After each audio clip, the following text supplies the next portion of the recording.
शिवाय गुरवे नमः। शिवाय गुरवे नमः। शिवाय गुरवे नमः।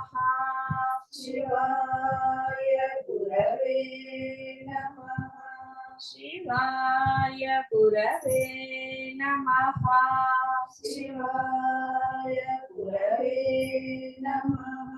शिवाय गुरवे नमः। शिवाय गुरवे नमः। शिवाय गुरवे नमः। शिवाय गुरवे नमः। शिवाय गुरवे नमः। शिवाय गुरवे नमः। సర్వమంత్రమయుడు, సర్వమంత్రములకు అతీతుడు, సృష్టి సంహారములు లేనివాడు, శివుడు పరుడు అయిన ఆ బ్రహ్మము నేనే. ఒక్కొక్క మంత్రము ఒక్కొక్క దేవతను సాక్షాత్కరింపజేసుకొనుటకు ఉపయోగపడుతుంది. ఆ విధముగా ఆత్మను సాక్షాత్కరింపజేసుకొనుటకు ఏ మంత్రము ఉపయోగపడదు.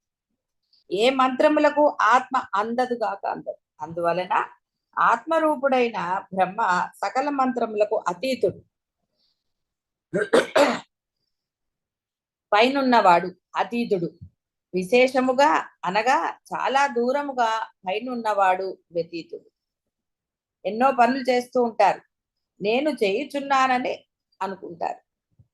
నిద్రలో ఏ తలంపు లేదు, కానీ ఉన్నారు. కావున కేవలమైన ఉనికియే స్వరూపము, కాని తలంపులు స్వరూపము కాదు. అవి మనస్సునకు సంబంధించినవి. మేల్కొనున్నప్పుడు మనస్సుతో పాటు అవి పైకి వచ్చు. మనసు నిద్రలో గాని సమాధి అందు గాని లీనమైనప్పుడు దానితో పాటు అణిగిపోతున్నాయి. అలా అట్లే సృష్టించుట ఒక పని, సంహరించుట మరి ఒక పని. సృష్టించుటకు కర్త బ్రహ్మ, సంహారమునకు ఈశ్వరుడు. వీరికి నీ సమాధి స్థితి అందు కర్తృత్వము లేదు. అనగా బ్రహ్మ మహేశ్వరులకు కూడా స్వరూపం ఆత్మయే. అదియే వారికి మనకు పరమమైన స్వరూపం. కావున ఆత్మస్వరూపుడైన ఆ బ్రహ్మను నేనే. దృశ్యముగా అదృశ్యముగా చరముగా అచరముగా తోచుచున్న ఈ సర్వము అందు కూడా నేనే వ్యాపించి ఉన్నాను. నేనే బ్రహ్మము, జగన్నాథుడను నేనే. నా వలననే సర్వము ప్రకాశిస్తోంది. అంటే ఈ భావాలన్నిటికీ అహంకారం తెచ్చుకోమని కాదు. భావన అంటే ఆచరణ కోసం భావన ముఖ్యం. మీరు ఒక మంచి మాట మాట్లాడాలంటే మీ మనసులో మంచితనం ఉండాలి. లోపల క్రౌర్యం పెట్టుకుని చాలా కొద్ది మంది మాత్రం, అంటే వాళ్ళకే ఆ టెక్నిక్ ఉంది, టాలెంట్, సారీ, బయటికి మామూలుగా మాట్లాడగలుగుతారు. అంటే యాక్షన్, అది యాక్షన్ కాకుండా సహజముగా సహజ స్థితి అది. అంటే లోపల బయట అంతా మంచే. లోపల ఉన్న చెడ్డ ఎప్పుడో ఒకప్పుడు బయటకు వస్తుంది. ఎంత యాక్షన్ చేసినా ఎప్పుడో బయట పడుతుంది. లేకపోతే అవతల వాడండి, వాడు లోపల అలా ఉంటాడండి, బయటికి ఇలా యాక్షన్ చేస్తాడని అన్నది. కాబట్టి ఇక్కడ లోపల బయట ఎప్పుడైతే, అంటే నీ మనసులో సంకల్పాలు బాహ్యమైన ఆచరణలు రెండు కూడా మంచివైనప్పుడు నీవు బ్రహ్మం. ఈ భావన అన్నారు. అందుకని బ్రహ్మ భావన. అంతేగాని నేనే దేవుడు, నేనే దేవుడు, అన్నిటికీ నేనే కారణం అని అనుకుని అహంకరిస్తే మళ్ళీ అధోగతే. కాబట్టి ఇక్కడ అర్థం ఏంటి అంటే, ఆ బ్రహ్మము ఎంత శక్తివంతుడో నేను బ్రహ్మముగా ఉంటే నాకు కూడా అంత శక్తి. దానివల్ల ఏదో చేసేస్తాను అనుకోకండి. అలా నేను ఉండాలి. అప్పుడు మాత్రమే నేను ఈ భయంకరమైన జన్మలను తప్పించుకోవడానికి అది ఒక్కటే నాకు అవకాశం. ఇంకా వేరే ఏం లేదు. ఏది చేసినా నువ్వు జన్మలు పొందవలసిందే. ఇది ఒక్కటి మాత్రమే నేను జన్మలు పొందకుండా ఈ శరీరం ఉన్నన్నాళ్ళు కూడా నేను ఆనందంగా ఉండగలుగుతాను. అందువలన ఈ భావన చెప్పారు.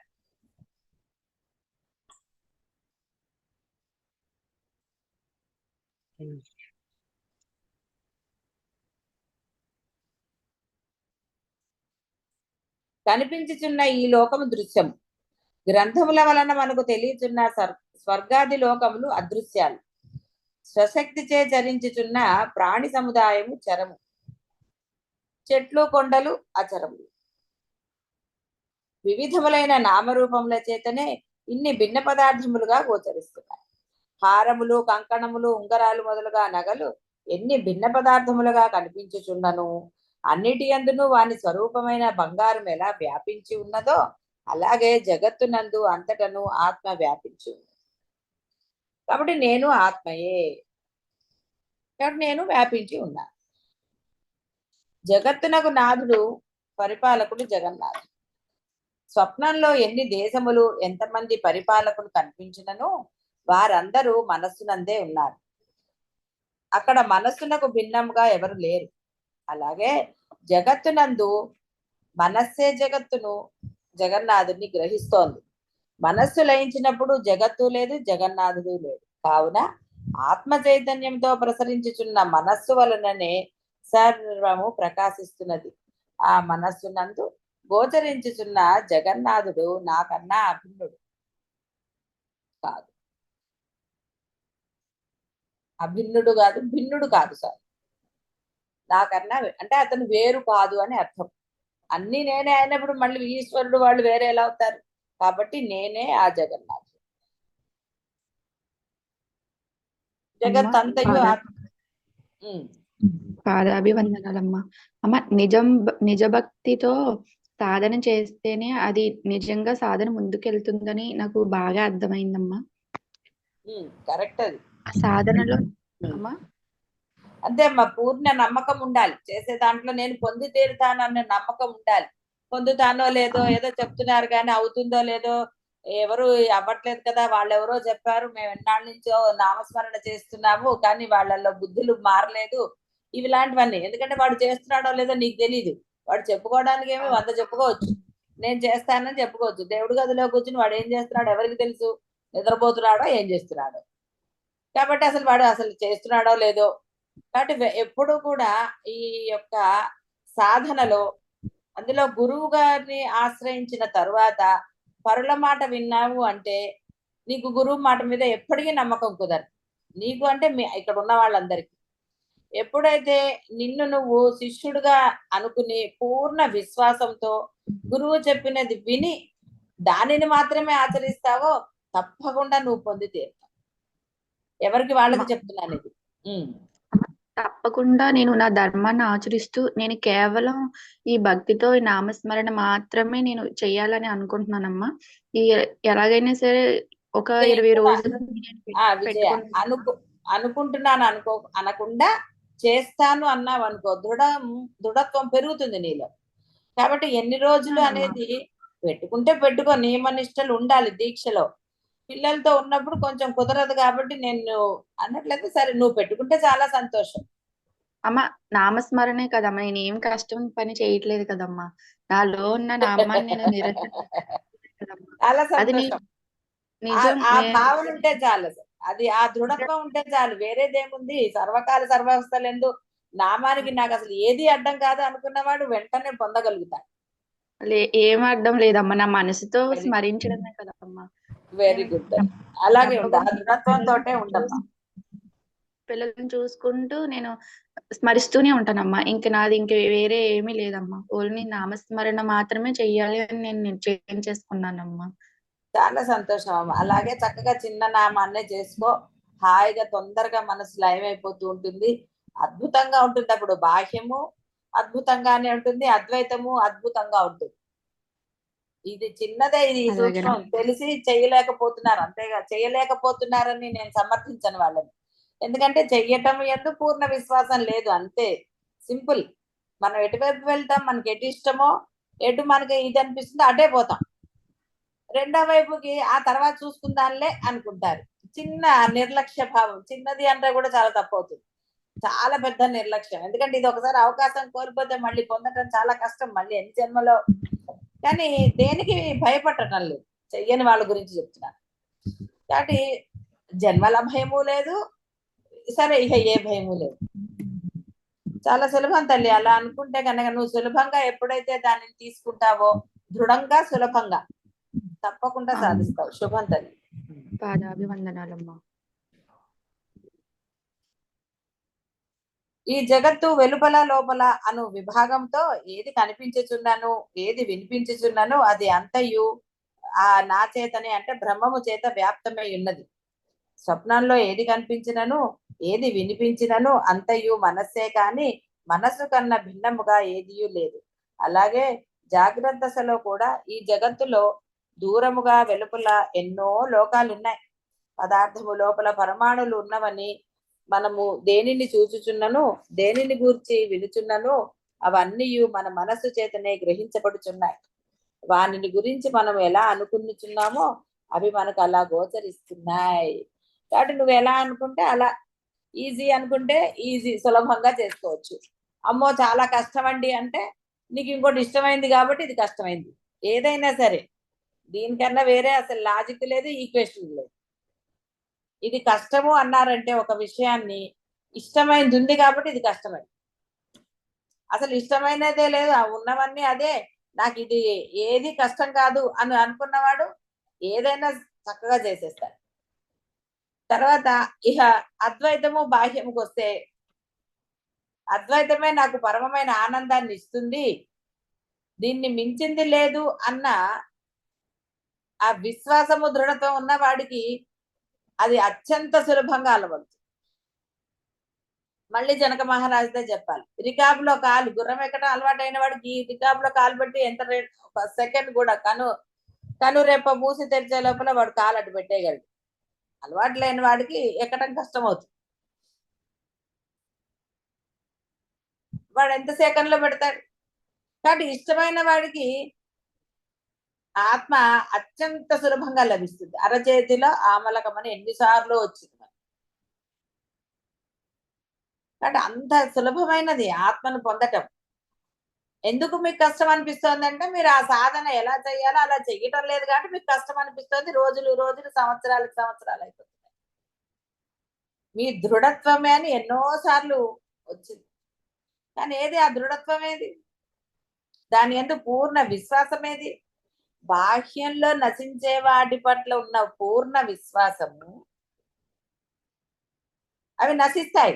నువ్వు ప్రయత్నం చేసినా అది జరుగుతుందో లేదో తెలియదు, అసలు ఏమిటవుతుందో తెలియదు. అయినా సరే అక్కడే పూర్ణ విశ్వాసం, అక్కడే ప్రయత్నాలు, అక్కడే ఇక రకరకాల అన్ని రకాలు అక్కడే ఉన్నాయి. ఇక్కడ ఉన్నది కేవలం ఆనందమే. పూర్ణ విశ్వాసంతో చేస్తే వెంటనే లభిస్తుంది అంతే. ఇంకా అసలు ఇక్కడ ఏమీ లేదు, నీకు ఆనందమే, పరమానందమే ఉంది. అప్పుడు ఏ బాహ్యంలో అయితే నువ్వు రకరకాల వేదనలో ఏదో ఆనందాలు ఏది పడుతున్నావు అవన్నీ కూడా అసలు బ్రహ్మాండంగా ఇదైపోతాయి అన్నా సరే అది వచ్చిన బాధ.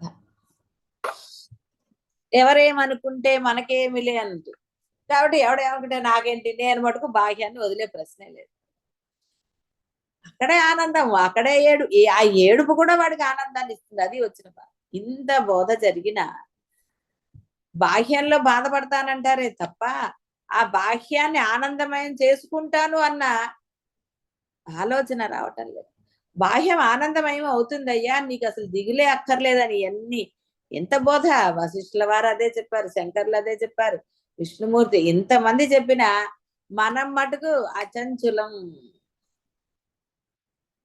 మన అభిప్రాయాన్ని మార్చుకోము. ఎంత దృఢమో చూడండి. అసలు ఈ దృఢత్వాన్ని ఇక్కడ పెట్టరా చాలు, నీకు దృఢత్వం లేక కాదు, ఈ దృఢత్వాన్ని నీకు పెడితే ఆనందంగా ఉంటావురా, ఏడవక్కర్లేదు ఒక్కసారి కూడా అంటే అబ్బే ఏడవటం పెద్ద ఇదేముందండి, కాసేపు వెయిట్ చేస్తాం అంటున్నారు. అది వచ్చింది.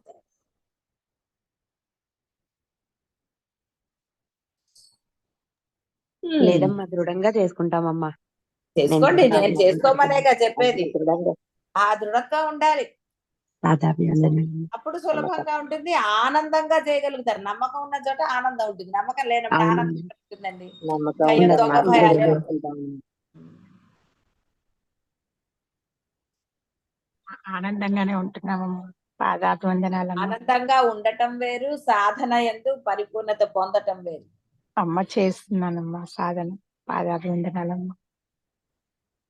సాధన చేస్తున్నానమ్మా. పాదాభివందనాలమ్మా. ఇవే సమాధానాలు చేస్తున్నాను అన్నారు, మరి ఎందుకు పొందట్లేదు?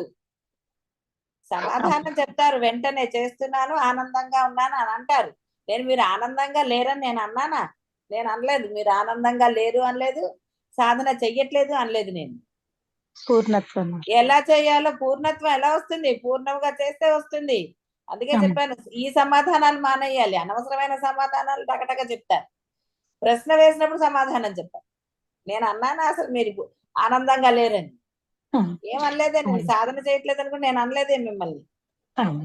ఎలా చేయాలో అలా ఎన్నిసార్లు చెప్పినా అలా చేయకుండా చేస్తున్నాను అంటున్నారు కాబట్టి ఇంకా చేస్తున్నానులోనే ఉన్నారు. ఎక్కడ సిద్ధి రాలేదు. ఎందుకు? ఇంకా చేస్తూనే ఉన్నారు. ఎలా చేయాలో అలా చేయటం లేదు కాబట్టి. అదే బాహ్యమైన పని అయితే ఎంతసేపు చేస్తారా? గంట నుంచి అదే పని, కానీ పూర్తి చెయ్యి అని అనరు. కానీ ఈ పనికి ఏమైతే సంవత్సరాలైనా ఇదే ఆన్సర్. ఆన్సర్ మారలేదు. ఎందుకంటే దృష్టి మారలేదు, దృఢత్వం మారలేదు. అంటే అర్థం దృఢత్వం రాలేదు అని. మరి ఏం లాభం? మీరు ఈ సమాధానాల ఇప్పుడు ఎన్నాళ్ళ నుంచి వింటున్నాను ఇదే సమాధానం. దీనివల్ల ఏంటి ఉపయోగం? గురువుకి ఎందుకు ఆనందం వస్తుంది? మీకైనా ఏం ఆనందం వచ్చింది? ఆనందంగా ఉంటున్నానని మీరు అనుకుంటున్నారు. అది అవును. ఆనందమా? అది అసలు అది ఆనందం అనొచ్చా? ఆనందంగా ఉన్నానని నువ్వు గుర్తు పెట్టావు అంటే అడ్జస్ట్ అయ్యావు. ఏది జరుగుతున్నా అడ్జస్ట్ అయ్యావు. మనసులో కొంత ఉంది, కానీ దాన్ని పైకి కనపడకుండా మేనేజ్ చేస్తున్నారు. ఒక్కొక్క చేసుకోండి, మేనేజ్ చేస్తే ఎవరికి కాబట్టి ఈ సమాధానాలు కాదు గురువు ఆశించేది. ప్రశ్న వేసినప్పుడు ఆ సమాధానం చెప్పండి. అంతేగాని ఇది ఎందుకు రొటీన్ సమాధానం? రోజు ఇదే. ఆనందంగా ఉన్నారు, సరే అయితే ఇంకప్పుడు సాధన ఎందుకు ఇంకా చేయటం? అంటే ఇలాగే గడిపేస్తే సరిపోతుందంటే మరి మీకు జన్మరాహిత్యం దొరుకుతుందా? ఆలోచించుకోండి. ఎందుకంటే మీరు ఒక సమాధానం మీకు మీరు చెప్పుకుని గురువుకి చెప్పే ముందర మరి ఇలాగే వెళ్తే నేను నిజంగా సిద్ధి అంటే సిద్ధి అంటే అర్థం బ్రహ్మత్వాన్ని పొందుతానా, నాకు జన్మరాహిత్యం దొరుకుతుందా అని ఎందుకు ఆలోచించరు? నేను చేసే సాధన వల్ల నేను చేసే ఆనందంగా ఉన్నానన్నాను, నేను బ్రహ్మరాహిత్యం పొందుతానా, నాకు జన్మలు లేకుండా ఉంటాయా అన్న ప్రశ్న మీరు వేసుకుంటే మీరు చేసేది ఏమిటో మీకు అర్థమవుతుంది. మీరు ప్రశ్నలు వేసుకోరు. ఎందుకంటే కొంత ముందుకు రాగానే నువ్వు కాదులే మళ్ళీ నువ్వు ఫీల్ అవుతావు, భ్రమలు అయిపోయారు అనుకుంటారు. అలా ఏది చేయకుండా భ్రమలు ఎలా అవుతారు? అయిపోతే గురువు ఎందుకు మీకు? అసలు గురువు లేకుండానే అయిపోయేవాళ్ళు. గురువు వచ్చే వరకు ఎందుకంటే మీనమేషాలు బ్రహ్మం ఏమన్నా అక్కడేమి? అది గురు పరంపర అనేది ఆవశ్యకం. ఎందుకంటే జ్ఞానం లేని వాడికి గురువు ద్వారానే రావాలి. అందుకనే గురువులు ఉంటూ ఉంటారు. అవును. బేసిక్ గా ఉండి మనం ఒకసారి పరమ రాక్షసులం అయ్యి మన అంటే గత జన్మను మర్చిపోయి ఇక్కడికి ఒక 2 రోజులు మన ఇది చేయగానే నేను బ్రహ్మమయ్యానంటే ఎలా అవుతారు? ఒక్కళ్ళే ఉన్నప్పుడు అందరూ బ్రహ్మాలే. అది కాదు కదా. కాదు. కాబట్టి ఇక్కడ అది మీరు అర్థం చేసుకోవాలి. అందుకని వెంటనే ఆనందంగానే ఉన్నాము, సాధన చేస్తున్నాము అన్న సమాధానము గురువు హర్షించడు. కాబట్టి ఆనందం ఏంటో మీకు తెలియదు కాబట్టి మీరు ఆ మాట అనగలుగుతున్నారు. ఆనందంగా ఉన్నాము, సాధన చేస్తున్నాము. దీంట్లో మార్పు వచ్చిందా? మరి ఇన్నాళ్ళ నుంచి చెప్తున్నారు. ఆలోచించుకోండి మీకు మీరే. నిజంగా నాది ఇది ఆనందమా? నిజంగా నా ఈ సాధన నాకు జన్మరాహిత్యాన్ని ఇస్తుందా? నేను ఎన్నిసార్లు చెప్పాను, నిష్కర్షగా మిమ్మల్ని మీరు ప్రశ్న వేసుకోండి. మీకు పట్ల మీకు ఏ మాత్రం సానుభూతి మీకు మీరు చూపించుకుంటే మీకు జన్మరాహిత్యం లభించదు గాక లభించదు. మీరు తప్పు చేస్తూ నేను చేసింది కరెక్టే అన్న భావన మీరు సరి చేసుకోనంత వరకు నిష్కర్షగా మీరు సాధన చేస్తున్నది కేవలం యాక్షన్ మాత్రమే. మీలో అలాగే ఉన్నాయి. శూర్పణఖ అందమైన వేషం వేసుకుని వస్తే మటుకు బయటపడలేదా? దాని వేషం ఏమన్నా ఇదైందా యాక్షన్ చేసినంత మాత్రాన? కాబట్టి ఇక్కడ మన యొక్క ఆలోచనలు, మన ఆచరణలు ఇవన్నీ కూడా కేవలము నిష్పక్షపాతంగా, నిష్కర్షగా, అవి కూడా సహజముగా పాజిటివ్ అనండి మంచిగా ఉన్నప్పుడు మాత్రమే మీ సాధన ముందుకు వెళ్తుంది దృఢత్వంగా. అప్పటి వరకు మీరు అడ్జస్ట్ అవుతున్నారు అంతే. మీరు అనొచ్చు, ఎవరేమన్నా నాకేమి కలగటం లేదమ్మా అని అనొచ్చు. మీరు కలగకపోవటం ఒక్కటేనా బ్రహ్మత్వానికి సూచన? ఆలోచించండి. మనలో ఆలోచనలు లేవా? భయాలు మొత్తం పోయాయా? ఇంకా ఏదన్నా ఒక చిన్న విషయంలో ఏమన్నా ఉన్నదా? ఇలా ఎన్ని రకాలుగా నిష్కర్షగా వివేక విచారణలు. కాబట్టి నిజంగా అన్ని ఉంటే మరి అది బ్రహ్మ స్థితి కదా, సంపూర్ణ స్థితి. రెండు మాటలు లేవు అప్పుడు. రెండు మాటలు ఉన్నాయా? ఆనందంగా ఉన్నాను, సాధన చేస్తున్నాను, రెండు ఉన్నాయా స్థితి పొందితే? లేదా అర్థమైందా? అది పాదాభి వందనాలమ్మ, క్షమించండి. క్షమించక్కర్లా. మీరు ఆ క్షమించండి అనే మాటను కూడా దేనికి వాడాలి అక్కడే వాడండి, అప్పుడు ఇంకా ఇది వస్తుంది. దీనికి నేను క్షమించక్కర్లా. ఆ, మీరు దాన్ని గ్రహించారు, అదే ఆనందం గురువుకి. ఆనందించిన తర్వాత అట్లా ఉండకుండా ఉండటమే గురువు క్షమించాడు అనడానికి నిదర్శనం. మీరు ఉండటం, మీరు అట్లా ఉండకపోతే ఏం లాభం చెప్పండి? వృధా కంఠక్షోభ గురువుకి, అంతకన్నా ఏం లేదు కదా. చెయ్యమమ్మ.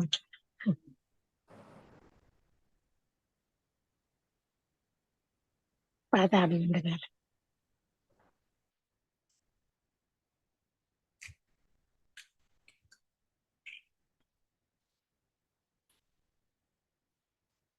అంటే ఏది చేసినా అన్ని మనసు చేతే. మనం ఎలా అనుకుంటే అది అలాగే కనపడుతుంది. యద్భావం తద్భావం. ఆ విధముగా గోచరించుచున్న సకలమునందును స్వప్నమునందు వలె మనస్సే వ్యాపించి ఉన్నది. మనస్సు ఎవరు అందంది ఎవరు ఉంచుకుంటే వాళ్ళ దగ్గర ఉంది.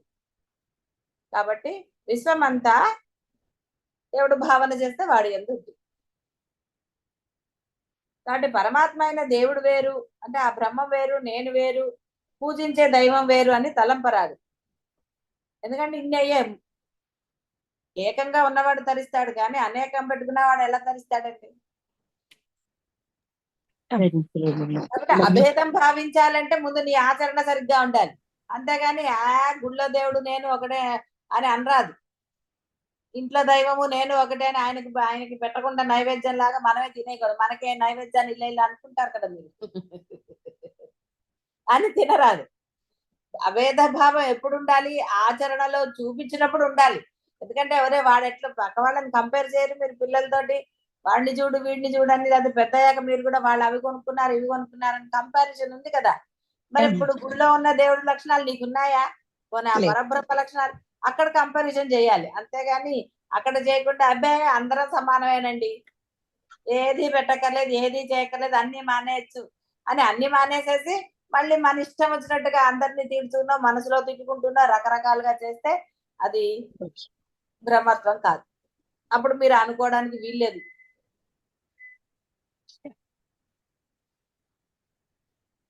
కాబట్టి నేను ఆత్మను, శివుడనగా నాకన్నా భిన్నుడైన పరమాత్మ అని ఈ విధముగా అజ్ఞానం వలన తలంచుచు ఎవడు దేవుణ్ణి ఉపాసిస్తాడో అంటే బ్రహ్మాన్ని, వాడు శివత్వాన్ని పొందడు, బ్రహ్మత్వాన్ని పొందడు కాక పొందడు.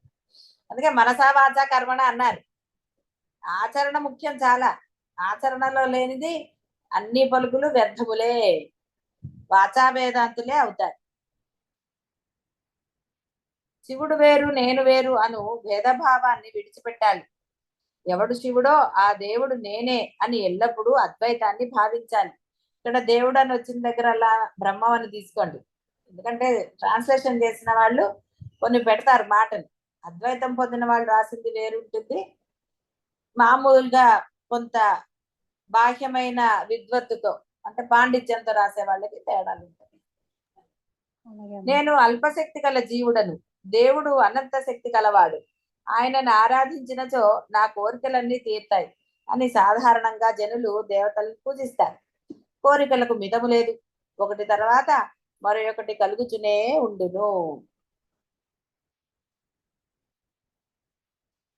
ఫలములను అనుభవించుచున్నప్పుడు ఆ సంస్కారముల వలన మరల జన్మలు కలుగుతూనే ఉంటాయి. కావున ఈ ఆరాధనల వలన జన్మ పరంపర నుండి ముక్తుడగుట సంభవించదు.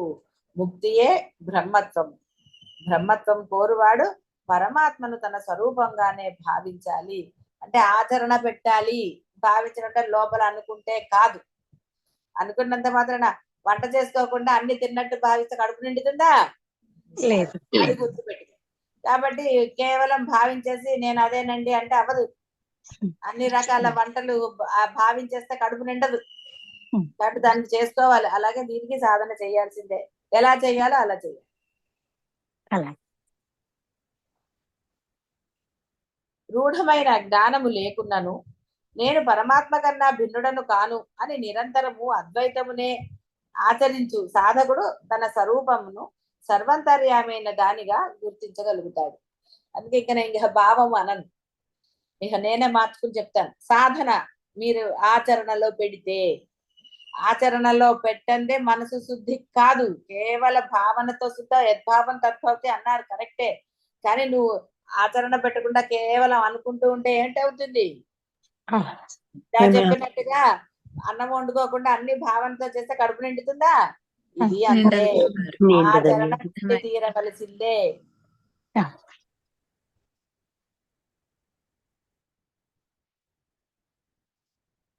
కాబట్టి పరమాత్మను నేనే నేనే అను అద్వైత భావన ఆచరణ కలవాడు సకల సందర్భములందు తన స్వరూపమైన పరమాత్మ యందు నిలకడ కలవాడై ఆ పరమాత్మనే సకల దేహములందును సకల జగత్తునందు చూస్తాడు. అలా చూడగలగాలంటే ఆచరణే కదా. చూడటం అంటే ఏంటి? నువ్వు దేవుడివి అంటారా? నువ్వు బ్రహ్మం అంటే పిచ్చివాళ్ళని తీసుకుపోతారు. భావన అంటే ఆచరణ. వారి ఎందు మీకు ద్వేషభావం లేకుండా, వాడు చెడ్డవాడైతే అయ్యాడమ్మా, నువ్వెందుకు చెడ్డగా అవ్వాలి? అవమన్నారు. నువ్వు కదా సాధకుడివి, శిష్యుడు ఎవరు? శిష్యుడు ఇదిగా ఉండాలి, అంతేగాని అతి తెలివితేటలు చూపించకూడదు. శిష్యుడు సాధకుడు అతి తెలివితేటలు చూపించేసి ఏదో అనుకోకూడదు, అనవసరంగా దాంట్లో అంటే ముందుకెళ్ళిపోయి మళ్ళీ వెనక్కి పడతారు, ఇంకో 10 అడుగులు వెనక్కి వెళ్ళిపోతారు. అందుకని ఎప్పుడు ఆ వివేక విచక్షణాలు ఉన్న శిష్యుడైతే అనవసరమైన వేటి జోలికి పోడు. ఎందుకంటే వాడు సాధనలో ఉంటాడు కాబట్టి వాడు చేసేవన్నీ కరెక్ట్ గానే అవుతాయి. ఎప్పుడైతే ఆహా అని అనుకుంటాడో, గొప్పగా భావిస్తాడో గోతిలో పడతాడు. కాబట్టి ఏది భావించరాదు, ఆచరణ సరిగ్గా ఉందో లేదో చూసుకోవాలి. నేను చేసే ఆచరణ, అందుకని ఏది ఆలోచించాలి? నువ్వు ఆచరణ పెట్టేటప్పుడు అది నేను కరెక్ట్ గా చేస్తున్నానా లేదని 1 సెకండ్ ఆలోచించడంలో దోషం లేదు. అంతేగాని ఆచరణ అయిపోయాక ఏడిస్తే ఏం లాభం? కాబట్టి ఆచరణ ముందర ఉండాలి. మనం చేసే పని ముందర, మనం నిజంగా ఒకళ్ళని ఒక మాట అనే ముందర, ఒకళ్ళతో ఒక ప్రవర్తన చేసే ముందర వాటికి నువ్వు ఆలోచన చెయ్యాలి. గంటల తరబడి కాదు, నిజంగా ఇది నేను చేసేది కరెక్టా? మళ్ళీ నిన్ను నువ్వు సమర్థించుకుంటే కాదు, నిష్పక్షపాతంగా నిష్కర్షగా నిన్ను నువ్వు సరి చేసుకోవాలి. అంత వివేక విచక్షణాలు లేని వాళ్ళు ఎవరు లేరు సత్సంగత్సలు. అందరూ కూడా బాగా పండితులే, బాహ్యమైన పాండిత్యం కూడా ఉన్నది, లేని వాళ్ళు ఎవరు లేరు. కాబట్టి మంచి చెడు జ్ఞానం ప్రతి వాళ్ళకి ఉన్నది. కాబట్టి నేను చేసేసాక అమాయకత్వంగా యాక్షన్ చేస్తే గురువులు ఒప్పుకోరు. కాబట్టి అంత అమాయకత్వం లేదని మీకు తెలుసు కాబట్టి అమాయకత్వాన్ని యాక్షన్ చేయకుండా, ఇది కేవలం గురువు కోసం కాదు కదా, గురువుకి మోక్షం వస్తుందా రాదా, మోక్షం పొందుతాడో లేదో మీకు అనవసరం. నీకు దారి చెప్పాడు కాబట్టి నువ్వు ఆ దారిలో ప్రయాణించి ఆయన చెప్పింది నువ్వు పొందు. గురువు సంగతి ఎందుకు నీకు? అయ్యో పాపం అని గురువు ఎందుకు జాలక్కర్లేదు కదా. కాబట్టి ఇక్కడ అర్థం ఏంటంటే, మీరు చేసే పనులని మీరు ముందర ఆలోచించుకోండి. ఒక మాట మనస వాచ కర్మణ మీరు చేయవలసింది అదే. అంతేగాని డిస్కషన్లు పెట్టో ఇంకోటో చేసి కాదు. నీ చేసే పని నీకు తెలుసా తెలీదా? తెలీదు, సరే ఒకరిని అడగండి, తప్పులేదు. 10 మందిని అడిగితే 10 మంది 10 రకాలుగా చెప్తారు. అసలు వాళ్ళకి ఆ యోగ్యత ఉన్నదా లేదా? నిజంగా వాళ్ళు నిష్పక్షపాతంగా మీకు చెప్పగలుగుతారా? చెప్పలేనప్పుడు ఒక పని చేస్తున్నప్పుడు నామస్మరణ చేయండి, కాసేపు పని మానేసి, అప్పుడు ఆ స్ఫురణ వస్తుంది. అంటే ఈ స్ఫురణలన్నీ రావాలి అంటే ముందు మనలో అహంకారయుతమైన ఆలోచన కానీ ఆచరణ కానీ ఉండరాదు. నేను చేసేది కరెక్టే అని నువ్వు అనుకుంటే ఎవరేం చేయగలుగుతారు? కాబట్టి ఆచరణ నిజంగా కరెక్ట్ గానే చేస్తున్నానా నేను అన్న ఒక చిన్న ఇది ఉండాలి, అప్పుడు ముందుకు వెళుతుంది. అంతేగాని నేను చేసేదంతా కరెక్టే గ్రాంటెడ్ గా ఎప్పుడు ఉండకూడదు. అలాగే.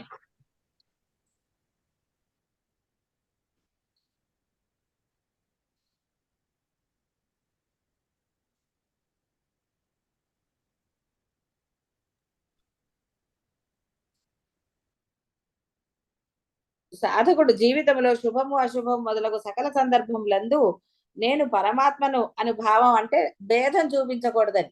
ఇది అశుభము, ఇది మంచి, ఇది చెడు అన్న భావన ఉండరాదు.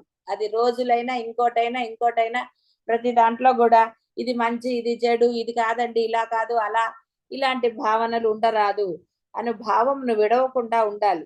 అప్పుడు నిరంతరము ఆచరణ చేసినచో క్రమంగా సకల దేహములలో ఉన్న జీవులందరి యందు సకల జగత్తునందు పరమాత్మనే చూస్తారు. అన్ని మంచి చెడు, వీడు మంచివాడు వీడు చెడ్డవాడు, వాడు మంచివాడైతే నీకెందుకు, చెడ్డవాడైతే నీకెందుకు, నువ్వు చేసే సాధన నువ్వు చెయ్యి, నువ్వు మంచివాడిగానే ఉండు, నువ్వు ఎందుకు రాముడు ఏమన్నా చెడ్డవాడు అయ్యాడా రావణాసుడి వల్ల? లేదు. భార్యను ఎత్తిపోతే ఈయన ఏమన్నా ఇచ్చేసాడు, చెడ్డగా అయిపోయాడా, క్రూరంగా తయారయ్యాడా? లేదు. అయితే ఇవన్నీ మీరు పురాణాలు కథలు అనుకుంటారు కాబట్టి మీరు అందులోని సూక్ష్మం అనండి అందులోని మంచిని కానీ గ్రహించరు.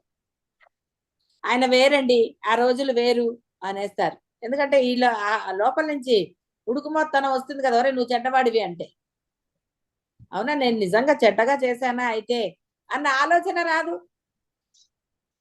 ఆ అంటే ఆ కోపం వచ్చినప్పుడు రాముడినైనా తిట్టేస్తారు.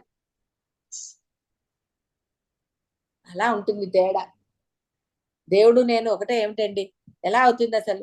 ఆయన అవన్నీ కాదండి, వాళ్ళకి ఏమన్నా నోరుందా, గుళ్ళో అలా ఉంటారు వాళ్ళు అని ఏదేదో అనేస్తారు. కాబట్టి ఇక్కడ అర్థం ఏంటంటే ఆ వివేక విచక్షణాలతో మనం చేసేది మంచా చెడా అనేది ఒక్క క్షణం ఆచరణ పెట్టే ముందో మాట్లాడే ముందో మనం అనుకుంటే కనీసం మౌనంగా ఉన్నా సరే మీ మనసు శుద్ధి అవుతుంది. సరే. దృఢమైన ఆచరణ వలన సర్వజ్ఞత్వం కలుగుతుంది. ఏకాత్మ భావంతో వికల్పరహితంగా ఉండు యోగికి సర్వజ్ఞత్వం కలుగుతుంది.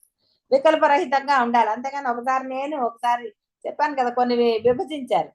కొన్ని గురువు గారికి అక్కడ మటు గురువు గారితో చాలా బాగా ఉంటారు, కొన్ని నావి అక్కడ అసలు ఇక ఎంత దొంగలాగా ఉంటారంటే ఎక్కడ గురువుకి తెలిసిపోతే అంటారేమో అలా దాచుకుంటారు నావి. అలా నేను మీ ప్రతి చిన్న విషయం ఏమండి ఈ చీపురు ఎక్కడ పెట్టాలి అవి కాదు నేను చెప్పేది, అలాంటి వాళ్ళకి కట్టండి, ఇదేం చేయాలి అదేం చేయాలి అది కాదు నా ఉద్దేశం. అర్థమైంది కదా? అంటే ఇవి నా బాధ్యతలు, ఇవి నా కోరికలు, రేపొద్దున అయితే డబ్బులు దాచుకుంటాను నేను, ఇలాంటి విషయాలు నేను చెప్పేది అంతే తప్ప మీ కుటుంబ విషయాలు నాకు చెప్పమని నేను అడగటం లేదు. అందుకని అవన్నీ కూడా చెప్పాలా గురువు గారు అని చెప్పకండి, అక్కర్లేదు, అనవసరంగా ఫోన్ కాల్స్ వేస్ట్ అవుతాయి, చేయకండి. అలాంటివన్నీ మీరే చేసుకోండి అంతే తప్ప అనవసరమైన వాటికి చెప్పి ఏది అవసరమో అది చెప్పకుండా మనసులో కొన్ని దాచుకుంటారు కదా, పిల్లల మీద బెంగలు, పిల్లల మీద అవి అవి దాచుకుంటారు. అవి ఎందుకు దాచుకోవటం, అది ఏమన్నా ఇచ్చేస్తుందా? మీరు మనసులో దాచుకుంటే అది ఒకటేసారి స్థితి మారుతుందా? మారదు కదా. కాబట్టి అలాంటివి గురువుకి చెప్పుకుని దాని నుంచి విముక్తి పొందాలి. అసలు అది చెప్పుకోవాల్సిన ఆవశ్యకత కూడా లేదు, మామూలుగా చెప్పుకుంటే తృప్తి అనుకున్నప్పుడు చెప్పుకోవచ్చు, దోషం లేదు. అవి కానీ అనవసరమైన విషయాలు ఎందుకండి, లేనిపోని విషయాలన్నీ అవసరమా నాకేమన్నా? అలాంటివన్నీ అడగండి, మీ ఇష్టం, మీ పిల్లలు మీరు మీ ఇష్టం, ఏదైనా సరే ఏది మంచి రోజు అని నన్ను అడగండి, నాకు అన్ని మంచి రోజులే. కాబట్టి నేను అదే చెప్తే మళ్ళీ మీకు బాధ, ఏ రోజు ఏ రోజు అని. అందుకని మీ నిర్ణయాలు మీరు తీసుకోండి, నేను వద్దను. భేదభావం మీలో ఉంటుంది కానీ గురువులో ఉండదు కదా. కాబట్టి భేదం తీసుకొచ్చి మళ్ళీ గురువునే అడిగితే గురువు ఏం చెప్తాడు, ఇవాళ మంచి రోజా రేపు మంచి రోజా అంటే. ఇప్పుడు అది జరగలేదు అనుకోండి, గురువు గారు అన్నారు నేను పంపించా అందుకే ఇప్పుడు పిల్లాడు స్కూల్కి వెళ్ళట్లేదు అంటే నేనేం చెప్పాలి? కాబట్టి అలాంటి భావనలు మళ్ళీ వస్తే అందువల్ల మీ నిర్ణయాలు మీ సంసారానివో మీ పిల్లలవో మీరు తీసుకోండి, నష్టం లేదు నాకు, మీకు కూడా లేదు. అనవసరంగా ఒక ఆలోచనకి ఇంకో ఆలోచన వస్తే ఎటు కాకుండా అవుతారు. కాబట్టి భేదభావం ఎప్పుడు భేదాన్నే కలుగజేస్తుంది, అభేదం ఎప్పుడు ఆనందమే, ఒకటే కాబట్టి ఏకత్వం ఉన్నవాడికి పొందుతుంది.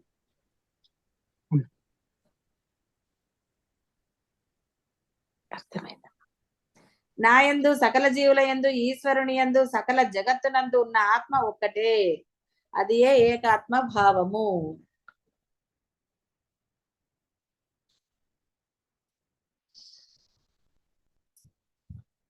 మార్పు లేకుండా వికల్పరహితంగా ఉండాలి, అప్పుడు మాత్రమే సర్వజ్ఞత్వం.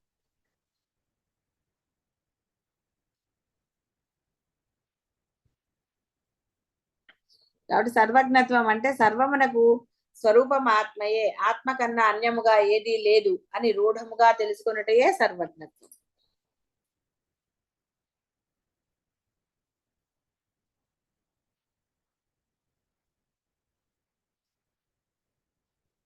మహర్షులు పూర్వము భూత భవిష్యత్ వర్తమానాలు తెలుసుకొని ఉండేవారు. అది వారి తపస్సు యొక్క ప్రభావం కానీ ఆత్మజ్ఞానం యొక్క లక్షణము కాదు. తపశ్శక్తులకును ఆత్మజ్ఞానానికి సంబంధమే లేదు. తరగతిలో విద్యార్థులకు ఆచార్యుడు అందరికీ సమానంగానే బోధిస్తాడు. ఒక దాంట్లో అంటే ఆ బుద్ధి ఒక రకంగా ఉన్న వాళ్ళందరూ దాన్ని సమానంగా గ్రహిస్తారు. కానీ భేదములు ఉన్న స్టూడెంట్స్ అంటే ఆ బుద్ధి సరిగ్గా విన్నవాడు, సరిగ్గా విననివాడు, సగం విన్నవాడు, సగం విననివాడు, నిద్రలు పోతున్నవారు, ఇలా రకరకాలుగా ఉంటారు కదా. నిద్రపోతున్నప్పుడు ఏం వినపడుతుంది? ఏదో చెప్తున్నారన్నది అర్థం అవుతుంది, కానీ అది గ్రహింపుకి రాదు. ఏ ముఖ్యమైన విషయం జారిపోయిందో అన్న బెంకుంటే నిద్ర రాదు. కానీ ఏదేట్లే అని అనుకునే వాళ్ళకి అది నిద్ర జయించలేరు. ఇంకా ఎందుకు జయించలేరు అంటే శ్రద్ధ తక్కువైతే జయించలేరు. ఆ అటెన్షన్ ఉండాలి. అమ్మో ఒక్క విషయం వినకపోతే నేను ఆచరణ ఎలా పెడతాను, ఈ భయం మిమ్మల్ని నిద్రపోనిస్తుందా? నిద్రపోనివ్వదు. భయం లేదు కాబట్టి, అంటే శ్రద్ధ లేదు కాబట్టి నిద్ర వస్తుంది. ఆ నిద్ర వల్ల ఏదో వినపడుతుంది, ఏం లాభం?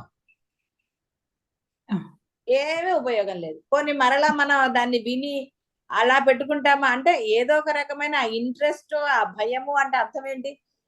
అరే నేను వినకపోతే ఎలా అన్న భయం. అంతేగాని భయం అంటే బాధించే భయం కాదు. అరే నేను ఆచరణలో పెట్టాలంటే శ్రద్ధగా వినాలి కదా అనుకున్నప్పుడు వస్తుంది. ఆ గోడగా అనుకుంటే ఇంకొంచెం నిద్ర వస్తుంది. దాని బదులు కుర్చీలో కొంచెం ఆనుకుని స్ట్రైట్ గా కూర్చుంటే నిద్ర రాదు. ఎలా ఉన్నా నిద్ర వస్తుందండి అంటే అసలు శ్రద్ధ లేదని అర్థం. కాదండి అది అలా కాదండి, మీరు ఎన్ని సమాధానం గురువుకి ఎన్నన్నా చెప్తారండి, ఎందుకంటే వింటాడు కదా, అలా చెప్తారు. కానీ నష్టపోతున్నది నేను అన్నది గ్రహింపుకి ఎప్పుడు వస్తుంది? ఎందుకు జయించలేరు ఆ నిద్రని? ఎన్నో విధాలుగా ఎన్నో బాహ్యమైన విషయాల్లో నిద్ర పోకుండా మనం ఉంటాం. కానీ అద్వైత బోధలో మటుకు నిద్ర ఏది అత్యంత ఆవశ్యకమో నీ జీవితానికి ఏం చేస్తాడు గురువు? అంతే, అసమర్థింపులు వింటూ ఉండటమే, అంతకన్నా చేసేదేం లేదు. అందుకని తర్వాత అడగటమే మానేస్తారు. ఇక నిద్రపోతే పోయారులే అని వదిలేయటమే. ఉపాయాలు చెప్పారు, నిద్ర వస్తే లేచి నిల్చోండి అని. నిలబడరు. ఏమి నిలబడితే నామోషియా? ఇంట్లో ఉన్న వాళ్ళైనా జూమ్ లో వాళ్ళైనా నిద్ర వస్తుంది అనుకోండి, లేచి నిల్చోండి. కూర్చోగలిగిన వాళ్ళు మోకాళ్ళ మీద కూర్చోండి. నిద్ర వస్తుంది అప్పుడు? రాదమ్మా. అంటే మనని మనము ఇది చేసుకోవాలి తప్ప నిద్రకి మనం లొంగిపోతే అది ఎప్పుడైనా వస్తుంది. అది రెడీగానే ఉంటుంది. అది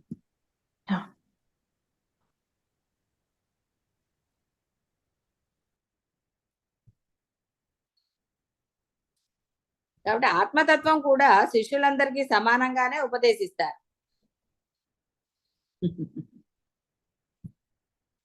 కాబట్టి మహిమలు, పాండిత్యము, ఆత్మజ్ఞానమునకు సర్వజ్ఞత్వమునకు లక్షణములు కావు.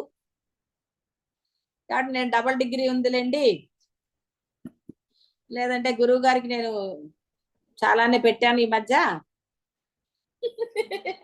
పట్టు చీరలే పెట్టానండి, పర్వాలేదు, నాకు గురువు గారు నన్ను ప్రేమగా చూసుకుంటారు, నాకు ఆత్మజ్ఞానాన్ని విడిగా ఇస్తారు అని భావించకండి. అలాంటి భేదాలు సద్గురువుల దగ్గర ఉండవు.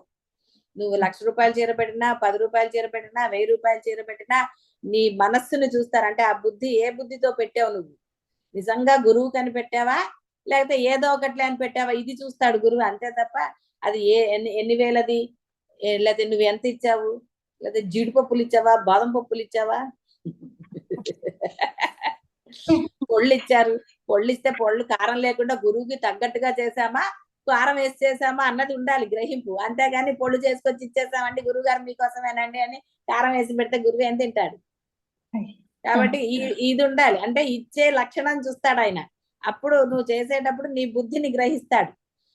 ఈ ఏ బుద్ధితో మీరు ఆ పొడిలో ఏవైనా సరే, ఏది చేసినా సరే, ఏది ఇచ్చినా సరే ఆ ఇచ్చేటప్పుడు అంటే మీరు ఆ వస్తువుని తీసుకున్నప్పుడు ఉన్న మీ బుద్ధి గురువుకి గ్రహింపుకు వస్తుంది కాబట్టి దానిని బాహ్యంలో స్వీకరించినట్టుగా ఉన్నా అది గురువు తీసుకున్నప్పుడు మీరు ఇచ్చి వేస్ట్ అవ్వట్లే. మీ బుద్ధి మారడానికే ఇవన్నీ చెప్పటం. సరే. అందుకని మీరు ఏమిస్తారు, ఏమి చేస్తారు, ఏమిటి అనేది ఎప్పుడు గురువుకి దాని మీద శ్రద్ధ లేదు. లేకపోతే లిస్ట్ ఇచ్చేవారు కదండి ప్రతిసారి నువ్వు ఇది అని లిస్టులు ఇచ్చారు ఎప్పుడన్నా? దాంతో సంబంధమే లేదు. కాబట్టి మీ బుద్ధిని సరి చేసుకోవడానికి, ఎందుకంటే బుద్ధుల్లో ఇంకా తేడాలు కనపడుతున్నాయి కాబట్టి ఆ బుద్ధి సరి చేసుకోవడానికి సభాముఖంగా చెప్పేస్తే గొడవ ఉండదని చెప్పడం. ఇక తర్వాత కూడా గ్రహించకపోతే ఎప్పుడో డైరెక్ట్ గా చెప్తాను. అప్పటి వరకు వెయిట్ చేస్తానంటే చెయ్యండి, నాకేం బాధ. అందుకని బుద్ధి సరిగ్గా ఉండాలి మనం మాట్లాడే మాటల్లో కానివ్వండి, ఆ గురువు పట్ల అన్నప్పుడు. అందరి శిష్యులకు ఒకలాగే చెప్తారు, ఇచ్చినా ఇవ్వకపోయినా ఒకటి. ఆ మాత్రానికి నేను ఎందుకు ఇవ్వటంలే అనుకున్నా కూడా సంతోషం. అందరికీ సమానంగానే చెప్తున్నారు, నేను ఇంత ఇచ్చినా నాకేం స్పెషల్ గా ఏం లేదు కాబట్టి ఎందుకంటే ఇవ్వటం అంటున్నారు అనుకోండి, నమో నమః, పరమానందం. అసలు అలాంటి వాళ్ళ దగ్గర తీసుకోకపోతేనే ఆనందంగా ఉంటాం. ఇవ్వడానికి వెనక ముందు అవుతున్నారు అనుకోండి, ఎందుకంటే అది గురువుకి ఇవ్వటం అవసరమా? గురువు అది ఆశించి మీకు బోధ చేశాడా? అంటే ఆ విఘ్నత ఉన్నవాడైతే గొడవ లేదు. విఘ్నత ఉండాలి. ఆ విఘ్నత ఏమిటి? మన ఉన్నతమైనదే గురువుకి సమర్పించాలి తప్ప ఏది పడితే అది ఇంట్లో ఉంది కదా, వేస్ట్ గా ఉంది కాబట్టి గురువుకి ఇచ్చేద్దాం అని అనరాదు. రమణ సన్నిధికి ఇచ్చినా సరే, గురువుకే రమణ సన్నిధికి ఒక వస్తువుని ఇవ్వాలనుకున్నప్పుడు ఇంట్లో నేను వాడలేదండి అందుకే ఇచ్చేసానండి, వాడలేదండి ఎప్పటి నుంచి అలాగే ఉన్నాయి అందుకని ఇచ్చేద్దామండి అంటే, ఎందుకు ఇక్కడ లగేజ్ మా ఇది వానప్రస్థం, అలా ఇవ్వకండి. ఇచ్చిన వాళ్ళు ఇచ్చారనుకోండి అది వేరే విషయం, కానీ అలాంటి మనస్సంకల్పం ఎప్పుడు ఉండరాదు, గుర్తుపెట్టుకోండి. రమణ సన్నిధి వేరు, రమణ మహర్షి వేరు, గురువు వేరు, ఇలాంటి భావనలు చాలా కష్టం. అందుకని రమణ సన్నిధికి ఏదన్నా ఇస్తున్నారు అంటే అది నిజంగా అక్కడ ఉపయోగపడుతుందా లేదో కనుక్కుని ఇవ్వాలి, అంతే తప్ప ఇంట్లో వేస్ట్ గా ఉందండి అని ఇచ్చేయకూడదు. మహిమలు పాండిత్యాలు ఆత్మజ్ఞానానికి సర్వజ్ఞత్వానికి లక్షణములు కావు. సర్వము ఆత్మయ అని తెలుసుకున్నటయే సర్వజ్ఞత్వము. కాబట్టి అద్వైతాన్ని పరమాత్మతోటే అంటే మన ఆచరణలోనే చూపించాలి. కాబట్టి అద్వైతంలో ఒకటి అంటే, అద్వైతం అంటే ఆచరణ ఒకటి, సాధన ఒకటి అయితే కొంత ఎలా కుదురుతుంది? అంటే అందరూ కూడా ఓవర్ యాక్షన్లు చేయకుండా సహజంగా ఉండండి. సహజమైన ప్రేమని గురువు యాక్సెప్ట్ చేస్తాడు, దొంగ ప్రేమలు యాక్సెప్ట్ చేయలేరు. కాబట్టి అలాంటి యాక్షన్ల దగ్గరికి వెళ్లకుండా చక్కగా భక్తి శ్రద్ధలతో ఎప్పుడైతే నువ్వు సాధన చేస్తావో నీలో ఆ సహజత్వం ఏర్పడుతుంది. కాబట్టి చక్కగా చేసుకోండి. శుభం భూయాత్. శివాయ గురవే నమః. శివాయ గురవే నమః. శివాయ గురవే నమః. శివాయ గురవే నమః. శివాయ గురవే నమః. శివాయ గురవే నమః. శివాయ గురవే నమః. శివాయ గురవే నమః. శివాయ గురవే నమః. శివాయ గురవే నమః. శివాయ గురవే నమః. శివాయ గురవే నమః. శ్రీ గురుభ్యో నమః. గురువు గారికి పాదాపి వందనాలమ్మా. అమ్మా పాదాపి వందనాలమ్మా. మీకు ఆత్మ అనుభవం మార్గము స్థిరమైన పురోభివృద్ధిని కోరేవాడు ఇంద్రియ యోగమును అనుసరించుటకు ప్రయత్నించవలనని వాచయేగము, కోదయేగము, మనోవేగము, ఉదర వేగము, ఈ వేగమనే మరియు మనసుకు అదుపు చేయగలిగిన వాడు స్వామి లేదా స్వామి అని పిలవబడిన అట్టి సాములు నిష్ఠగా నియమ జీవనమును పాటించు సర్వ విధములైన వింద్రయ ఏగముల నుండి దూరుల ఎందురు అనేసి అంటున్నారమ్మా. ఆ ఏగముల గురించి ఒకసారి నాకు వివరించి చెప్పారమ్మా. మా పాదాభివందనాలమ్మా.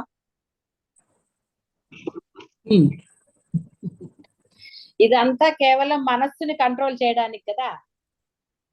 అవునమ్మా. అది అయితే ఇక్కడ ఇవేవి కూడానండి అంత మనస్సుని కంట్రోల్ చెయ్యవు. చాలా చెప్పబడ్డాయి అవన్నీ కూడా. అయితే అవునమ్మా. వాటికి కూడా మించినది ఈ నామజపం కలియుగంలో మనకి.